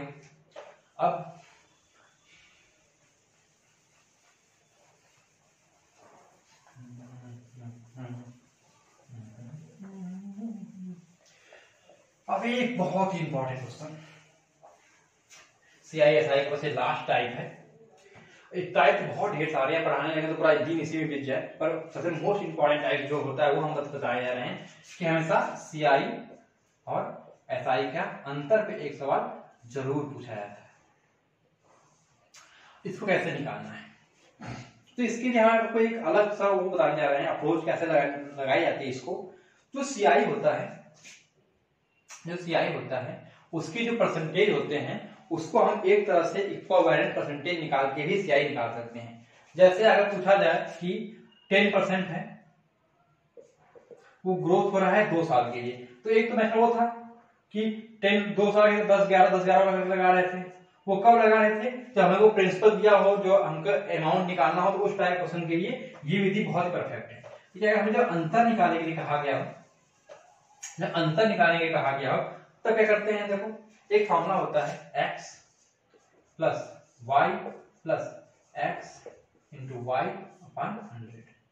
ये फॉर्मूला क्या करता है, ज्यादातर ये फॉर्मूला यूज होता है जो डिस्काउंट वाले क्वेश्चन होते हैं उसको समतुल्य वेक्टर निकालने के लिए प्रयोग किया जाता है। अब ये कहां से आता है, कैसे आता है, इसको जो डिटेल वीडियो होते हैं हम उसमें बताएंगे कैसा होता है। बस यहाँ पे देख लीजिए कि जो समतुल्य होता है मतलब कि 10% था, अगर वो 2 साल तक हो रहा है, बढ़ रहा है 2 साल तक सीआई की दर से, तो एक्चुअली में जो एसआई होता है उसमें तो वो 20% हो जाता है, लेकिन सीआई में वो 20% ना होके 20% से कुछ ज्यादा होता है। अगर देखा सीआई एसआई ज्यादा होता है, तो जो ज्यादा होता है वही तो अंतर आएगा सीआई और एसआई का, इन दोनों में डिफरेंस। तो हम वही देखते हैं वो कितना ज्यादा होता है। तो हमेशा जब भी हमने अंतर पूछे तब इस फॉर्मूले का यूज करेंगे। यहाँ पर एक्स और वाई दोनों सेम ही होता है सीआई में 10 वर्ष। अगर उस टाइप का क्वेश्चन है कि पहले साल सीआई 10 वर्ष लगती है 10%, सेकेंड ईयर में 5% या 20% लगती है, तो हम वहां पर वाई पर दूसरी वैल्यू पुट करेंगे। अगर सेम दिया हो तो हम सेम पुट करेंगे। जैसे 10 दिया हो तो 10 प्लस 10 प्लस 10 इंटू 10 अपन 100, इसका हो गया 20 प्लस ये क्या हो गया, कट गया 121। इसका मतलब कि अगर 10% दिया हो तो जो सीआई होता है वो कितना होता है 21%, और इनके बीच का जो अंतर होता है सीआई में एसआई का कितना होता है 1% होता है। ये हो गया। अब यहाँ हमने क्या देखा कि अगर हम x प्लस वाई, अगर सीआई वाला केस में है तो वो x ही रहेगी प्लस एक्स स्क्वायर अपॉन 100। ये हो रहा है क्या, ये हो रहा है तुम्हारा सीआई, मतलब कि 2x plus x square upon 100। ये सीआई का ब्याज हो रहा है, इक्विवेलेंट ब्याज। ऐसे ही जो एसआई का ब्याज होता है इक्विवेलेंट, टी का RT% हमने याद कराया था। टी क्या है 2 वर्ष है, और आर जो होगा उसका ब्याज होगा। मान लेते हैं ब्याज x% दिया हो, यहाँ x हमने माना है तो यहाँ पे 2x% हो जाएगा। 2x%, तो ब्याज यहाँ पे एसआई कितना निकला 2x निकला, तो माइनस x 2x कट गया, क्या आया आंसर एक्स स्क्वायर अपॉन 100। तो ये क्या आया, सीआई एसआई का अंतर आया। कब अंतर आया, जब उनका बीच का डिफरेंस 2 वर्ष का पूछा गया हो तब। सो यहां से क्या करेंगे, यहां से हमें आप कोई भी क्वेश्चन दे दे, जैसे दे दे कि सीआई और एसआई की जो दर है वो 20% है और 2 साल का अंतर इतना है, 2 साल का अंतर इतना है, तो प्रिंसिपल क्या होगा ये बताओ। तो हम जानते हैं कि प्रिंसिपल हमेशा क्या होता है, प्रिंसिपल हमेशा 100% होता है, हमेशा प्रिंसिपल कितना होता है 100% होता है। और उसने सीआईएसआई का अंतर दिया है, सीआईएसआई का अंतर उसका कितना दिया है एक्स स्क्वायर अपॉन 100 की वैल्यू तुम्हें क्या है दी हुई है यहाँ पे। अब 2 साल का जो उनके ब्याज का अंतर हो वो यहाँ पे रख दो, यहाँ पे रख दो, तो हमें यहाँ से क्या मिल जाएगा रेट मिल जाएगा, अगर उसने रेट ना दिया हो तो। ओके, अगर उसने 2 साल का अंतर दे दिया हो आपको कि 125 रुपए अंतर आता है सीआईएसआई का, तो ये बता उसका पी कितना होगा, प्रिंसिपल कितना होगा। तो हम जानते हैं कि उनके बीच का अंतर कितना आता है एक्स स्क्वायर बाय 100 आता है। यहाँ से हम एक्स स्क्वायर की वैल्यू निकालेंगे 125 इंटू 100, एक्स स्क्वायर हमेशा आ जाएगी तुम्हारी कितनी, अगर अंडर में इसको हम ले लें यहाँ से तो डबल जीरो यहाँ से 10 निकल जाएगा, और ये 25 बच्चे 5√5 तो 50√5। ये हमने अल्टरनेट कोई भी एक ले लिया इससे जो सही नहीं आ रहा है हमारा क्वेश्चन, बाकी आप करेंगे तो जो क्वेश्चन होगा उसमें बिल्कुल एग्जैक्ट निकल के कोई एक रेशियो आएगा आपको, मतलब कि ये परसेंटेज आएगा कि इतने परसेंट से बढ़ रहा है। ये क्या आ गया हमारा R% आ गया, ये R आ गया और T आ गया, और उसने क्या दिया हो, अगर हम SI निकालना हो हम जानते हैं RT% होता है, RT% होता है SI, और वहां से हमारा SI निकल के आ जाएगा। P पूछा होगा, P जो होता है वो सॉरी जो SI होता है वो PR/T/100 होता है, तो यहां से हमारा SI निकल के आ जाएगा। तो इस तरह से हम जो अंतर वाले क्वेश्चन होते हैं वो इजीली निकाल लेते हैं। ज्यादा हमसे अंतर ही पूछा जाता है कि सीआई और एसआई का अंतर कितना होगा अगर प्रिंसिपल इतने रुपए हो और रेट इतना रुपया हो।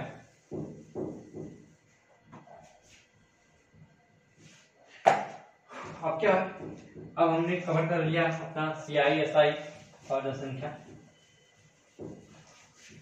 अब एक बहुत ही मेन टॉपिक चलते हैं जिससे हूबहू 2, 3 या 4 सवाल तो पूछे ही जाते हैं, तो मैथ में पोस्ट मास्टर करके दिया है हम लोगों ने। और मेन इसके बाद अगला टॉपिक क्या है, profit and loss. Profit and loss, लाभ और हानि। ये क्या होता है ये सबको पता है, कुछ जो शब्दावलियां हैं इसकी, जैसे CP, SP, profit, loss, profit percentage, loss percentage. एक बार हम इनको जल्दी रिपीट करते हैं, इसमें हम अगर वो चैप्टर भी ऐड कर दें बट्टा वाला, तो discount percentage and discount and MRP market price, इन तीनों बाद लिखा जाएगा। अभी फिलहाल हम प्रॉफिट एंड लॉस की बात करें अगर, तो सीपी क्या होता है, cost price, SP selling price, profit है ये लॉस है, ये प्रॉफिट परसेंटेज है ये लॉस परसेंटेज है। आपको पता होता है कि जब भी सीपी अगर एसपी से बड़ा होगा तो हमारा क्या होगा, ये प्रॉफिट होगा। अगर हमारा जो सीपी बड़ा हो गया एसपी से तो ये लॉस हो गया। ये कितने रुपए लॉस हो गए ये निकलता है। अगर हमारा प्रॉफिट परसेंटेज पूछा जाए, प्रॉफिट परसेंटेज क्या होगा, तो कितना प्रॉफिट हो रहा है अपान सीपी क्या है। और अगर हमें पता था क्या परसेंटेज आपका क्या होता है 1/100, हमें परसेंटेज पुट करना है, इसका मतलब 1/100 हमें ऊपर में 100 करना पड़ेगा परसेंटेज पुट करने के लिए। तो ये कितना है, प्रॉफिट परसेंटेज का फॉर्मूला हो गया ये। अगर हमें लॉस परसेंटेज निकालना हो तो कितना लॉस है और किस सीपी पे लॉस हुआ है वो इंटू 100, ठीक है, इसका फॉर्मूला हो गया लॉस परसेंटेज का हो गया। ये प्रॉफिट परसेंटेज, लॉस परसेंटेज का सीपी एसपी, ये बिल्कुल जो बेसिक वाला होता है हम वो आपको नहीं पढ़ाने वाले, सॉरी ये मिल गया।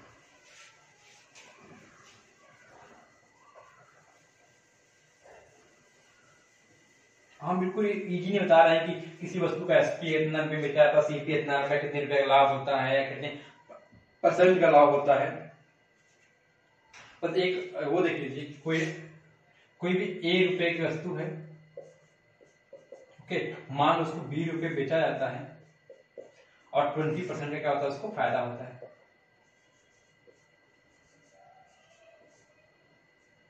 हमने सबको दे दिया। तो हमेशा जो भी हमारा सीपी होता है वो हमेशा 100% होता है, ओके। और जो हमारा फायदा होता है 20, अगर 100 रुपए किसी की वैल्यू की दाम है और 20% का फायदा हो रहा है, इसका मतलब उस पर हमें 20 रुपए का फायदा हो रहा हो। इसी प्रकार तो जो उसकी प्राइस हो जाएगी 120 हो जाएगी, और वो 120 क्या होता है, 120 परसेंटेज बराबर होता है उसके। तो कितने रुपए का फायदा हो रहा होगा वो हमारा किसके बराबर हो जाएगा, एसपी के बराबर हो जाएगा, मतलब 20 रुपए के बराबर हो जाएगा।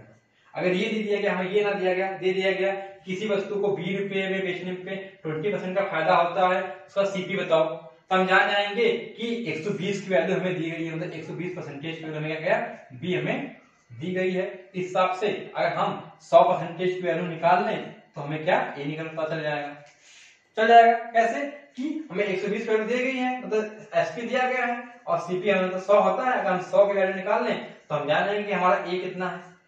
तो यहां से हमें निकालने के लिए 1% की वैल्यू निकालेंगे पहले, तो b अपान 120, और 100 की निकालने के लिए 100 को मल्टीप्लाई कर देंगे दोनों तरफ, तो हो जाएगा b अपान 120 इंटू 100।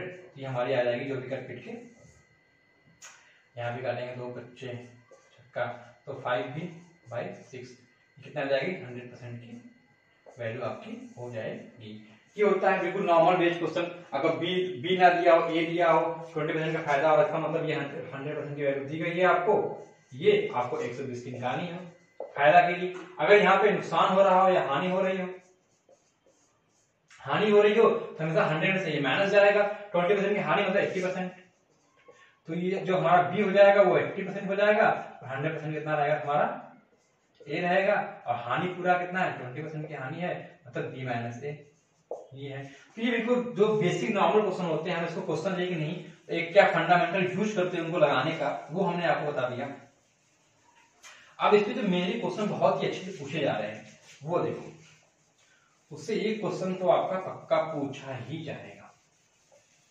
हाँ, जैसे रेशियो में एक आपको बताने में भूल गया था, वहां पे रेशियो में जो बता रहा था, बाद में बताया मैंने आपको कि रेशियो निकालने के लिए हमेशा सेम यूनिट का होना इंपॉर्टेंट है। ऐसे ही सीपी और एसपी निकालने के लिए याद रखो कि हमें अगर सीपी एसपी से अगर प्रॉफिट और लॉस निकालना है तो हमें एक समान वस्तु को खरीद कर उसको ही बेचना पड़ेगा। जैसे हमने अगर 5 सेब खरीदे थे इतने रुपए में, अगर हम 5 से बेचें और जितना रुपया मिले तभी हम जान पाएंगे कि हमें कितने रुपए का फायदा हो रहा है या कितने रुपए का नुकसान। ये यूं कहें कि हमें निकालने में बहुत ज्यादा आसानी होगी। जैसे कि आपसे कहते हैं कि आपने जो 10 पेन थी वो 20 रुपए में खरीदी थी और 10 पेन को ही आपने 30 रुपए में बेच दी, तो आपको कितना फायदा हुआ तुम देखते बता देंगे कि हमको 10 रुपए का फायदा हो गया।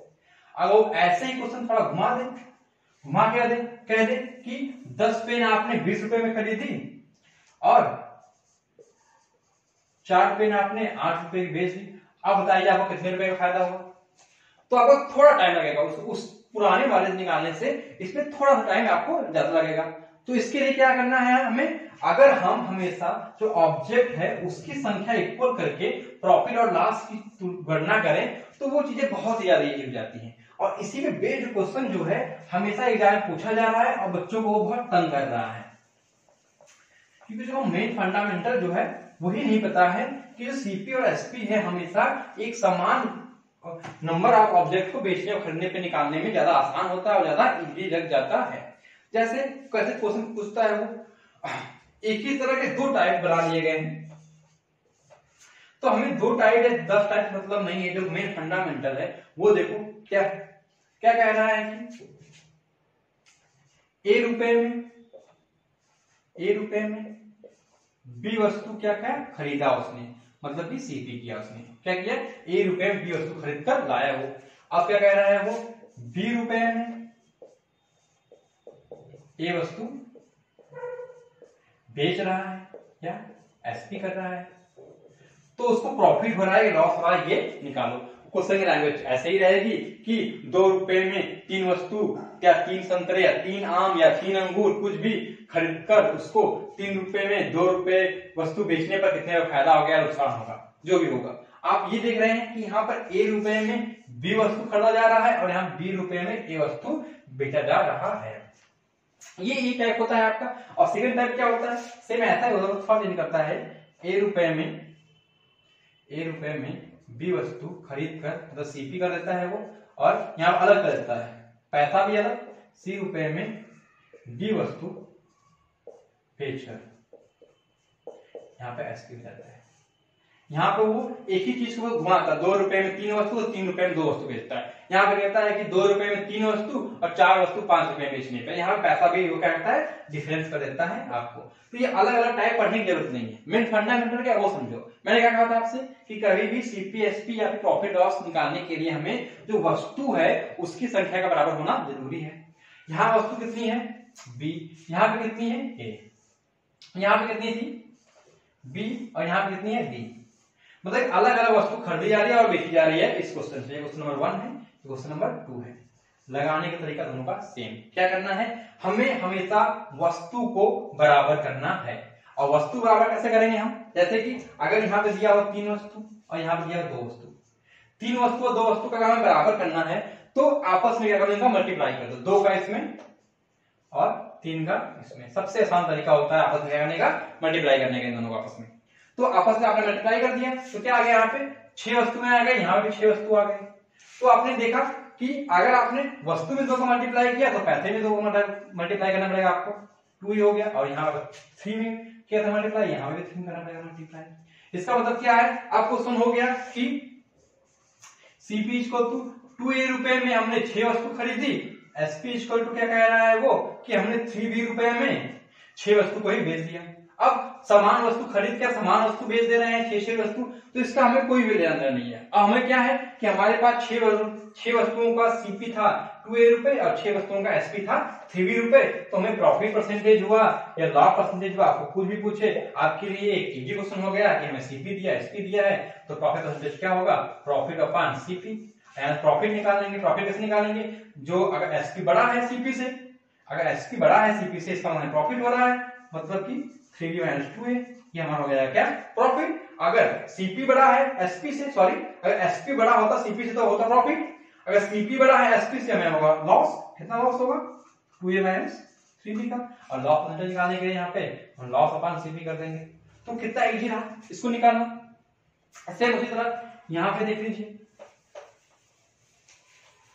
सेकंड टाइप क्वेश्चन क्या कहता है। अब टाइप वाइज ध्यान ना दीजिए, मेन जो फैक्ट क्या है उससे पता कीजिए कि क्या लगेगा। यहाँ भी वही चीज है, पैसा अलग अलग दिया है, वस्तु अलग दी गई है, तो हमें वही हमने यहाँ पे भी किया था। क्या किया था कि मान लेते हैं ये 5 वस्तु थी, यहाँ 7 वस्तु थी, ओके। तो क्या था, वस्तु यहाँ 5 है यहाँ 7 अलग अलग है, हमें इक्वल करना है तो आपस में एक दूसरे का मल्टीप्लाई कर दो। 7 और 5। ये जो क्वेश्चन होता है देखने में बहुत कंफ्यूजन होता है, ऐसे लगता है कि 2 रुपए में 3 वस्तु खरीदने पर, फिर 3 रुपए में 2 वस्तु बेचने पर, तो 2-3 बहुत बार आता है, काफी कंफ्यूज जाते हैं कि किसमें कैसा गुणा करें, सीपी कैसे निकालें और एसपी कैसे निकालें, इस टाइप से। तो जो मैंने मेथड बताया उससे आप करेंगे तो आपको कभी भी प्रॉब्लम नहीं होगी। जो वस्तु है हमेशा उसको इक्वल करने का प्रयास कीजिए आप। जैसे यहाँ पे 7 था, यहाँ 35 वस्तु हो गई, यहाँ भी 35 वस्तु हो गई। हमने देखा कि अगर हम बी में 7 गुणा कर रहे हैं तो पैसे में 7 गुणा करने पर 7 ही रुपया हो गया और यहाँ पे 5 सी रुपया हो गया। तो ये हमारा क्या हो गया, सीपी, ये क्या हो गया हमारा एसपी। और सीपी पता है, एसपी पता है, प्रॉफिट निकाल सकते हैं, लॉस निकाल सकते हैं, प्रॉफिट परसेंटेज निकाल सकते हैं और लॉस परसेंटेज आराम से निकाल सकते हैं। तो ये बहुत ही मोस्ट इंपॉर्टेंट टॉपिक है, इस पे आप क्लिक कर लीजिए, इससे आपके सवाल पूछे जाएंगे। अब नेक्स्ट करते हैं सीपी एसपी। एक तरह से बस एक समझने के बेस पे ये पूरा डिपेंड है। इसके बाद आपको जो सवाल की लैंग्वेज है उसको समझना होगा, उसके बाद आप सवाल बहुत ही इजीली सॉल्व कर पाएंगे इसके।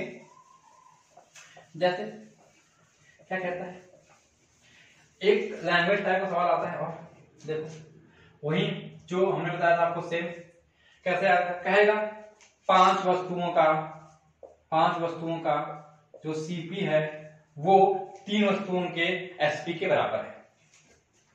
क्या सवाल ने कहा 5 वस्तुओं का सीपी मतलब 5 वस्तुओं का क्रय मूल्य 3 वस्तुओं के विक्रय मूल्य के बराबर है। तो बताइए हमें प्रॉफिट हो रहा है, लॉस हो रहा है, कुछ भी हो रहा है। तो हमें हमेशा सेंटेंस का जो फॉर्म होता है क्वेश्चन का उसको मैथमेटिकल फॉर्म में चेंज करना पड़ता है। तो क्या कह रहा है, ये समझो पहले कि 5 का सीपी इज इक्वल टू 3 का एसपी के बराबर है, यही क्वेश्चन कह रहा है। अब मैंने बताया था का मतलब जहां हम देखेंगे क्या लगाएंगे, हम लोग मल्टीप्लाई लगाएंगे। तो 5 into CP is equal to 3 into SP. अगर हम कन्वर्ट कर दें इधर से एसपी की तरफ लेके आए, CP upon SP is equal to 3/5। कैसे आपने ये चीज किया, आप तुरंत मान लीजिए कि सीपी 3 है, एसपी 5 है। तुरंत सीपी 3 हो गई और एसपी 5 हो गई, इसका मतलब प्रॉफिट हो रहा है, प्रॉफिट परसेंटेज कितना हो रहा है आप आराम से निकाल सकते हो। अब ऐसे ही यहाँ पे कम आता, लॉस होता तो लॉस परसेंटेज निकाल लेते। तो इस टाइप में क्या, अगर सेंटेंस बेस्ड क्वेश्चन आएगा तो आपको करने में आसानी नहीं होगी। कह रहा है कि 10 वस्तुओं का सीपी 12 वस्तुओं के एसपी के बराबर है, 12 के एसपी के बराबर है सीपी अपॉन एसपी 12/10। हम तो सीपी को 12 मानेंगे, एसपी को 10 मानेंगे। 2 की क्या हो रही है, हानि हो रही है 12 पे, इंटू हानि परसेंटेज निकाल लेंगे 1/6 100/6। ये हमारी क्या आ गई, हानि परसेंटेज आ गई। हाँ फ्रेंड्स, बार बार कैमरा हिल जा रहा है, इसलिए हमको बार बार कैमरा सेट करना पड़ रहा है पढ़ाने के लिए। तो हम लोग पढ़ रहे थे सीपीएसटी में हमने वो टाइप पढ़ लिया था जिसमें ये बताया गया था कि कोई वस्तु ए रुपए में बी खरीद कर बी रुपए में ए बेची जाए, या फिर ए रुपए में बी वस्तु खरीद कर सी रुपए में डी वस्तु बेची जाए। इस टाइप को हमने पढ़ लिया था। कैसे पढ़ लिया था कि हम पहले वस्तु को बराबर करेंगे, उसके हिसाब से हम सीपी और एसपी निकालेंगे और अपना प्रॉफिट और लॉस आराम से निकाल लेंगे। तो उसी में एक और टाइप आता है सेंटेंस बेस्ड। वो क्या कहता है, वो ये कहता है कि अगर ए वस्तुओं का सीपी इतना है और वो जो है वो बी वस्तुओं के एसपी के बराबर है, तो हमें क्या हो रहा है, प्रॉफिट हो रहा है कि लॉस हो रहा है। इस टाइप का क्वेश्चन से पूछा जाता है। तो जो सेंटेंस वाले क्वेश्चन होते हैं उसको हम मैथमेटिकल फॉर्म में कन्वर्ट करके बहुत ही इजी से उसको हम सॉल्व कर लेते हैं। तो आइए देखते हैं हम उनको क्वेश्चन सॉल्व करते हैं। तो जैसे आपको एग्जांपल ये बताते हैं, हमको कहेगा कि 5 वस्तुओं का सीपी, तो हमने यहाँ पे सीधे हम डायरेक्ट मैथमेटिकल फॉर्म में लिखते हैं कि 5 वस्तुओं का सीपी जो है वो इक्वल कहता है 7 वस्तुओं के एसपी से। 7 वस्तुओं का एसपी, ये आपको वो देगा एक सेंटेंस रूप में बना के पूरा कि 5 वस्तुओं का जो सीपी है वो 7 वस्तुओं के एसपी के बराबर है। तो बताइए कि हमें प्रॉफिट हो रहा है कि लॉस हो रहा है। तो हम जानते हैं, मैंने आपको पहले बताया था कि हम का को हमेशा कन्वर्ट करते हैं मल्टीप्लाई में और परसेंटेज कन्वर्ट करते हैं हमेशा हम 1/100 में। तो का है यहाँ पे, तो हम कहेंगे 5 इंटू सीपी, ये बराबर होगा हमारा 7 इंटू एसपी के। यहाँ से अगर हम सीपी एंड एसपी का अनुपात देखें तो हमारा आएगा 7:5। जैसे हम यहाँ तक पहुंचते हैं, मैंने बताया था कि हम तुरंत आप सीपी को 7 मानेंगे और एसपी को 5 मानेंगे। तो आपने सीपी को 7 मान लिया और एसपी को 5 मान लिया, तो आप देख रहे हैं कि हमारा जो एसपी है वो सीपी से क्या है, कम है। इसका मतलब क्या हो रहा है, लॉस हो रहा है। लॉस हो रहा है तो कितना हो रहा है, 7 - 5 2 का लॉस हो रहा है। और अगर आपसे पूछा है लॉस परसेंटेज तो आप निकाल देंगे 2 अपॉन, मतलब सीपी भी लॉस निकलता है तो 7 इंटू 100। क्यों? कि हमने परसेंटेज लगाया है। इसका मतलब क्या है? परसेंटेज लगाया है, इसका मतलब कि हमने यहाँ पे 1/100 गुणा किया है। और इसको हम अगर कैलकुलेट करें तो अगर हम 100 का कहीं पर डिवाइड करते हैं और वहां पर 100 गुणा भी कर दें तो चीज आपस में इक्वल हो जाती है। ऐसे ही हमने अगर इसको कन्वर्ट करना था परसेंटेज में तो हमने 100 के यहाँ पे डिवाइड किया था, इसको हम क्या करेंगे? उसका मल्टीप्लाई कर देंगे तो ये हमारा क्या निकल के आ जाएगा? Loss percentage. ऐसे ही कोई भी दे देगा तो हमको कि 3 का जो है सीपी वो 2 के एसपी के बराबर है, तो यहां से अगर हम सीपी और एसपी का रेशियो देखें तो आएगा 3/2। इसका मतलब क्या है? CP3 SP2, तो हमें क्या हो रहा है यहाँ पे? फिर लॉस हो रहा है, नहीं सॉरी यहाँ पे 2/3 आ जाएगा। यहाँ पे क्या हो रहा है? प्रॉफिट हो रहा है। कितने का? 1 का प्रॉफिट हो रहा है। किस पे? 2 का हो रहा है, और इंटू 100 इक्वल क्या जाएगा? 50% का हमें क्या हो रहा है? फायदा हो रहा है। तो इस टाइप क्वेश्चन को हम ऐसे सॉल्व करेंगे।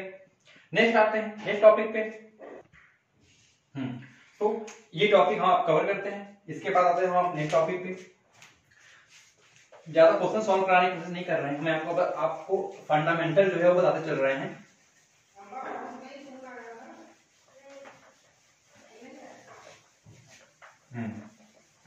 अब नेक्स्ट एक बहुत ही इसी बेस पे एक बहुत ही इजी टाइप पूछा जाता है।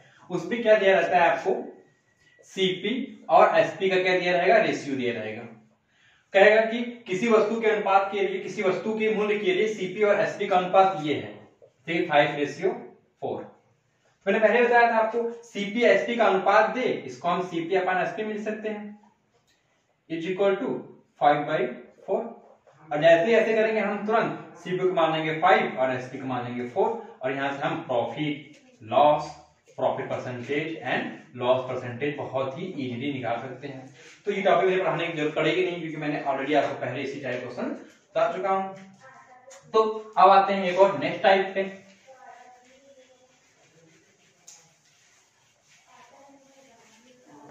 हाँ, ये टाइप बहुत ही फेमस है। इसमें कहता है कि जब किसी वस्तु को 20% प्रॉफिट बेचा जाता है, बेच दिया गया, किसी वस्तु को 20% प्रॉफिट बेच दिया गया, फिर उसी वस्तु को अगर 35% प्रॉफिट में बेचा जाता तो उसको मान लेते हैं कि कितना 40 रुपीज ज्यादा प्राप्त होता। तो हमसे क्वेश्चन पूछता है तो इसका सीपी क्या होगा ये बताओ। ये क्वेश्चन पूछ दिया उसने हमसे, क्या पूछ दिया कि किसी वस्तु को अगर 20% पे बेचा गया और उसी वस्तु को 35% पे बेचा गया और हमें 40 रुपए अधिक प्राप्त होते हैं 35% पे बेचने पर, तो उसका सीबी क्या होगा ये पूछता है। तो हम जनरली जानते हैं कि हमेशा सीबी क्या मानते थे हम 100, और 20% पे प्रॉफिट हो रहा है, इसका मतलब कि हमारा एसपी जरूर 120 रहा होगा। ओके, या फिर 35% का प्रॉफिट हो रहा है, इसका मतलब हमारा एसपी जरूर ही 135 रहा होगा। ओके, ये है। तो हमारा एक बार एसपी कितना है 120 है, एक बार 135 है, इसका मतलब इनका डिफरेंस कितना है 15 का। पर एक्चुअली में जो डिफरेंस दिया गया बता दिया गया कि 40 रुपए का डिफरेंस आ रहा है 35% प्रॉफिट बेचने पे और 20% प्रॉफिट पे बेचने पे। तो एक्चुअली में जो डिफरेंस वो 15 में होगा कितना है 40 है। तो यहां से हम एक की वैल्यू निकालेंगे तो 1 की वैल्यू क्या होती है 40/15। जब एक की वैल्यू हम 40/15 निकाल चुके हैं और हम सीपी क्या मानते हैं हमेशा 100, तो 100 की वैल्यू बहुत इजी, यहां से 100 इंटू 40/15, क्योंकि एक की वैल्यू अगर इतनी है तो 100 की वैल्यू कितनी हो जाएगी, इतना हो जाएगी। यहाँ हमारा क्या आ जाएगा सीपी आ जाएगा। समझे आपने? इसी प्रकार क्या पूछेगा वो कि किसी वस्तु को 20% प्रॉफिट में बेचा गया, यहाँ पे 20% दे वो 10% दे जो भी दे, आपको बस फंडामेंटल समझ में आना चाहिए। बाकी क्वेश्चन किसी प्रकार से वो घुमा के दे लैंग्वेज फॉर्म में, उसको आपको कन्वर्ट करना आना चाहिए मैथमेटिकल फॉर्म में। तो क्या कह रहा है सेकंड टाइप कि 20% प्रॉफिट पे उसको बेचा गया, फिर अगर उसको 10% लॉस पे बेचा जाता, इस पे लॉस पे बेचा जाता तो उसको कितना रुपए मान लेते हैं कि 55 रुपए कम प्राप्त। अगर किसी वस्तु को हम 20% प्रॉफिट बेचने गए, बेच दिया, फिर एक उसी वस्तु को हमने 10% लॉस पे बेचा तो उस पर कुछ डिफरेंस आएगा पैसे में, तो वही बता रहा है हमें कि 55 रुपए का डिफरेंस आता है हमें प्रॉफिट और लॉस के बीच में। तो पूछेगा आपको सीपी क्या है। सेम हमें वही रूट अपनाना है। क्या है कि हमें ऊपर बता दे रहे हैं यहाँ पे कि हमेशा हम सीपी को 100 मानते हैं। मान लिया कि हमारी सीपी 100 थी, 20% प्रॉफिट में कोई चीज बेचेंगे, इसका मतलब हमारा एसपी 120 होगा, तभी हमें 20% प्रॉफिट होगा। नेक्स्ट क्या है, अगर कह रहा है कि हम 10% लॉस पे बेचें, अब 100 रुपए पे 10% का लॉस कब होगा, तब हमारी एसपी कितनी हो जाएगी, 90 हो जाएगी, हो गई 90। और अब इसमें डिफरेंस कितना आ रहा है, देखो 30 का डिफरेंस आ रहा है। क्या ये एक्चुअली में 30 का डिफरेंस है? नहीं, एक्चुअली में 30 ना होके 55 रुपए का है। तो यहां से एक की वैल्यू आ गई 55/30 रुपए। जब एक की वैल्यू इतनी है, हमारी सीपी 100 होती है, तो हम 100 की वैल्यू निकालेंगे, 100 इंटू 55/30। यहाँ पे हमारा जो आंसर है वो एग्जैक्ट फॉर्म में इसलिए नहीं आ रहा है क्योंकि हमने कोई भी एक रैंडम संख्या उठा ली है, कोई क्वेश्चन है नहीं। अगर क्वेश्चन होता तो एक अच्छा सा आंसर मिलता हमें। तो हमें बस आपको जो फैक्ट है वो बताने हैं कि इसमें क्या लॉजिक लग रहा है क्वेश्चन लगाने में। तो ये टॉपिक भी, ये टाइप भी हमारा होता है खत्म। अब बस एक लास्ट टाइप बचा है सीपीएसपी का, जो बहुत ही एग्जाम से बहुत बार पूछा जाता है, वो देख लेते हैं। हमको लग रहा है कि इसका हमें पार्ट 2 भी लाना पड़ेगा, क्योंकि अभी हमारे पास 4 से 5 टॉपिक बचे हुए जो मोस्ट इंपॉर्टेंट है। टाइम वर्क हो गया, मेंसुरेशन हो गया, स्पीड टाइम डिस्टेंस हो गया, थोड़ा आप लोगों को डीआई के बारे में बता दें। फिर उसके बाद आपका एक टॉपिक और बच रहा था कोई, जो हमने 10 टॉपिक लिखे थे उसमें से। हाँ, तो क्या था, अब एक लास्ट टॉपिक क्या है, लास्ट टाइप ये बताता है कि ये लास्ट टाइप है आपका, मान लेते हैं कि हम किसी भी वस्तु को एक समान एसपी पे बेच रहे हैं। 2 वस्तुएं हैं, मान लेते हैं कि 2 वस्तुएं हैं, उन्हें एक समान एसपी पे हम बेच रहे हैं। पर एक बार क्या हो रहा है, हमें एक बार 10% का, एक वस्तु पे हमें 10% का प्रॉफिट हो रहा है, और दूसरे पे 10% या 20% कितनी का भी क्या हो रहा है, लॉस हो रहा है। मान लेते हैं कि 20% का क्या हो रहा है, लॉस हो रहा है। ओके, क्या हो रहा है, हमारे पास 2 वस्तुएं हैं, एक पे हमें 10% का प्रॉफिट हो रहा है, एक पे क्या हो रहा है, 20% का लॉस हो रहा है, और हमें एसपी देगा। तो इसमें 2 टाइप का पूछे जाते हैं इसी टाइप वाले में। एक में क्या देगा कि वो हमें एसपी देगा, एसपी हमको उसने दिया मान लो 1600 रुपए, सॉरी 1600 रुपए। ये क्या कहा उसने कि 2 वस्तुएं एक समान एसपी पे 1600 रुपए पे, या फिर कहेगा कि 2 वस्तुएं 1600 रुपए में बेची जाती हैं, ऐसा वो बोलेगा लैंग्वेज। तो आपको लैंग्वेज समझना है कि 2 वस्तुएं क्या है, दोनों 1600 और 1600 की बेची जाती हैं।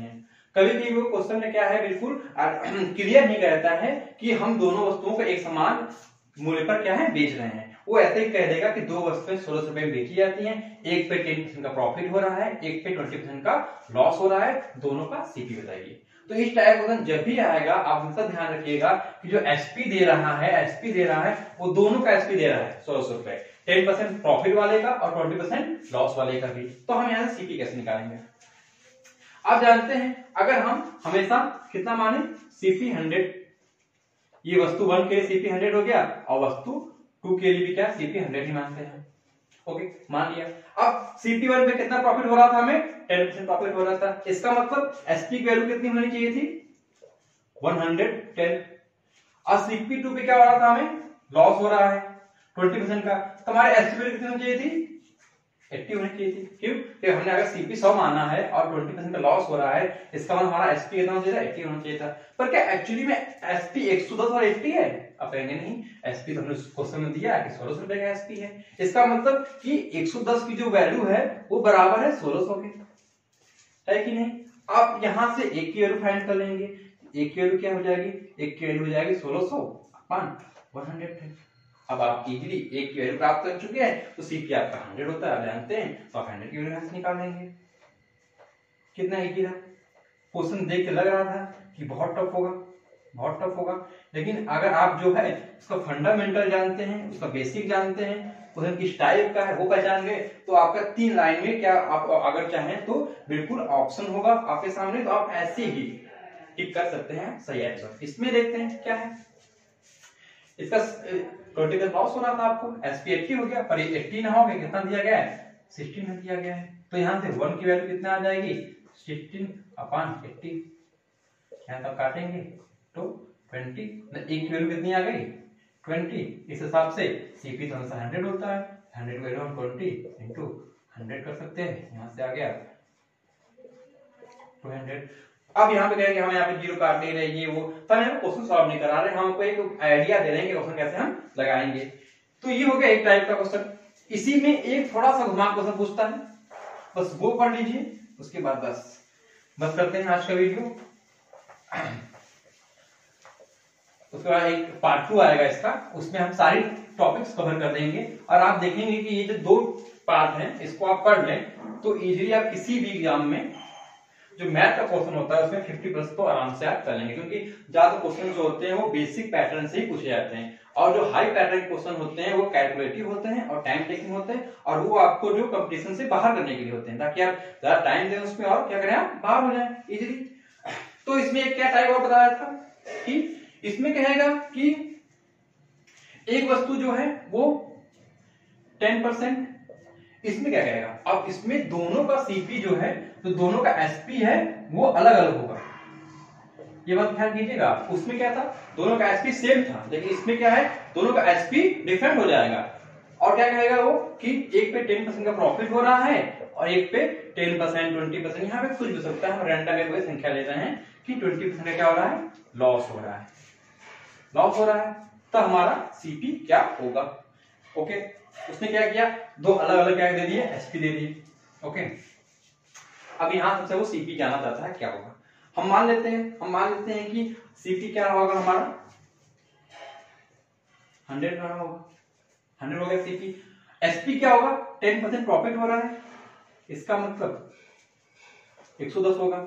ओके, लेकिन यहाँ पे वो एसपी की एक वैल्यू दी गई होगी आपको, एसपी की एक वैल्यू दी जाएगी आपको, आप उस 110 को एसपी के बराबर करेंगे। मान लो हम यहाँ मान लेते हैं कि ये एसपी है 1600 यानी 16000, जो भी मान सकते हैं 16 तो 16000, और ये एसपी कितनी है हमारी 10000, ऐसे करके दे दिया गया।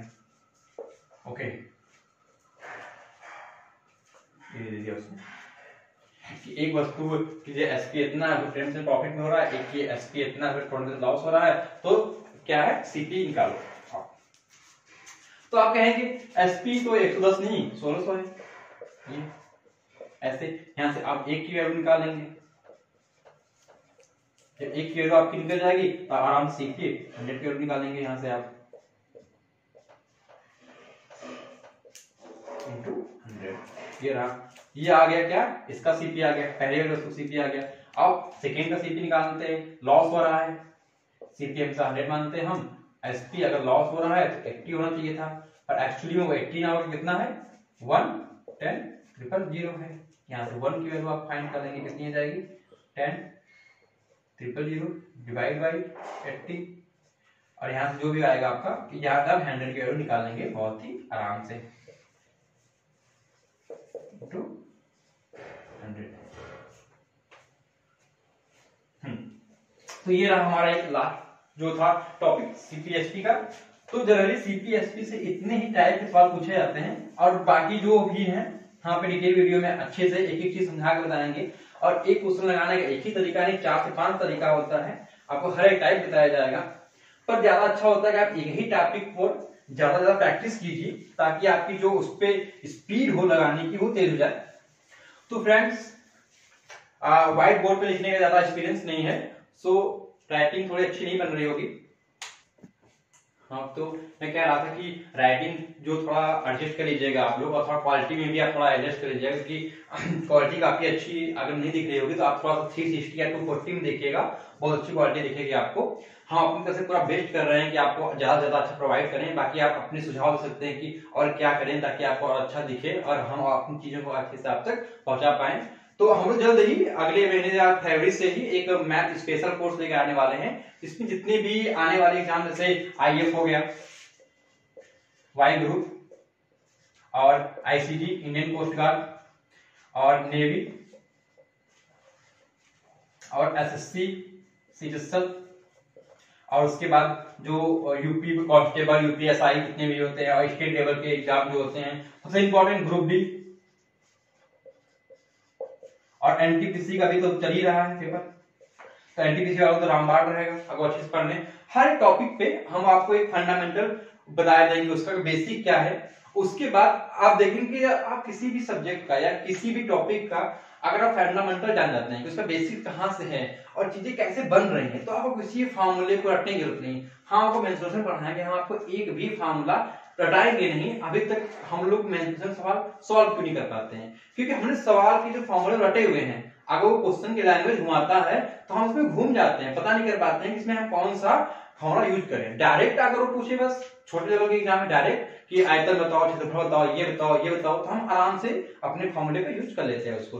देखिए जब वो 3-4 फिगरों के मर्ज कर देता है, थोड़ा टफ क्वेश्चन बनाने लगता है। एक्चुअली वो टफ नहीं बनाता है, आपकी इमेजिनेशन पावर को चेक करता है और ये देखता है कि आपने फॉर्मूला रटे हुए हैं, समझे हैं कि नहीं उसे, कि आपको यूज कहाँ पे करना है। तो उस टाइप का आपको फंडामेंटल बेसिक बता के उसकी यूजेस बताया जाएगा और बाकी उसका एक क्वेश्चन सेट भी सॉल्व कराया जाएगा, ताकि हमने देखा है कि हम फंडामेंटल बता दें आपको और क्वेश्चन सॉल्व ना कराएं तो बच्चों को काफी प्रॉब्लम होती है उसको।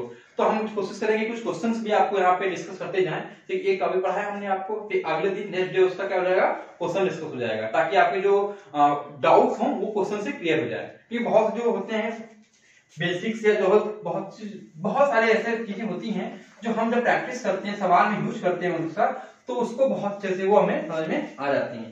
सो फ्रेंड्स, अभी हम बता रहे थे, हाँ आपको इसका पार्ट 2 भी आने वाला है, उसमें हम टाइम एंड वर्क और स्पीड, टाइम, डिस्टेंस ये वाला कवर कर लेंगे। बाकी मेंसुरेशन पूरा बचा हुआ था और बाद डीआई भी डिस्कस हो जाएगा, डीआई किस तरह की आती है और कैसे अप्रोच होना चाहिए डीआई सॉल्व करने को। तो ये 4-5 बहुत ही मेन इंपॉर्टेंट टॉपिक है। इससे तो टाइम एंड वर्क से तो 2 से 3 क्वेश्चन आप हर हाल में लिख ही लीजिए किसी भी एग्जाम्स में, और स्पीड, टाइम, डिस्टेंस से 1 से 2 सवाल, मेंसुरेशन से 3 से 4 सवाल तो बिल्कुल आते ही आते हैं, और डीआई तो आती है तो 5% इसका फिक्स ही होता है डीआई का। सो एक जो मेन पोर्शन बचा हुआ है मैथ का, वो हम पार्ट 2 में डिस्कस करेंगे इसके बारे में। सो फ्रेंड्स, आप जरूर बताइएगा आपको ये वीडियो कैसा लगा, ताकि हमें भी लगे कि हाँ हमने जो आपको दिया वो आपको अच्छा लगा, और हम अपना और बेहतर प्रश्न करते रहेंगे और अच्छा ट्राई करते रहेंगे ताकि और अच्छे आपको बता सकें। हाँ, एक और इन्फॉर्मेशन है कि अगर आप लोग हमारा टेलीग्राम ग्रुप ज्वाइन करना चाहते हैं तो आप चैनल के लास्ट में होता है अबाउट में जाइएगा और सबसे नीचे आपको टेलीग्राम लिखा होगा, और टेलीग्राम पे क्लिक करेंगे आपको हमारा जो यूट्यूब का पेज है, जो हमने टेलीग्राम बनाया हुआ है चैनल, वो खुल के आ जाएगा। बस आपको ज्वाइन पे क्लिक करना है और आप क्या हो जाएंगे, ज्वाइन हो जाएंगे। वहां पे हमारे नए क्लासेस आएंगे, जो हम क्वेश्चन कराने वाले होंगे उसको पहले ही आपको हम प्रोवाइड करा देंगे, ताकि आप अपने खुद से उसको प्रैक्टिस करिए क्वेश्चन का, फिर आगे हम यहाँ पे आपको उसको सॉल्व करा देंगे। तो फ्रेंड्स, आज इतना ही, बाकी आराम से आप तैयारी कीजिए और अपना बेस्ट दीजिए। तब तक के लिए नमस्कार, धन्यवाद।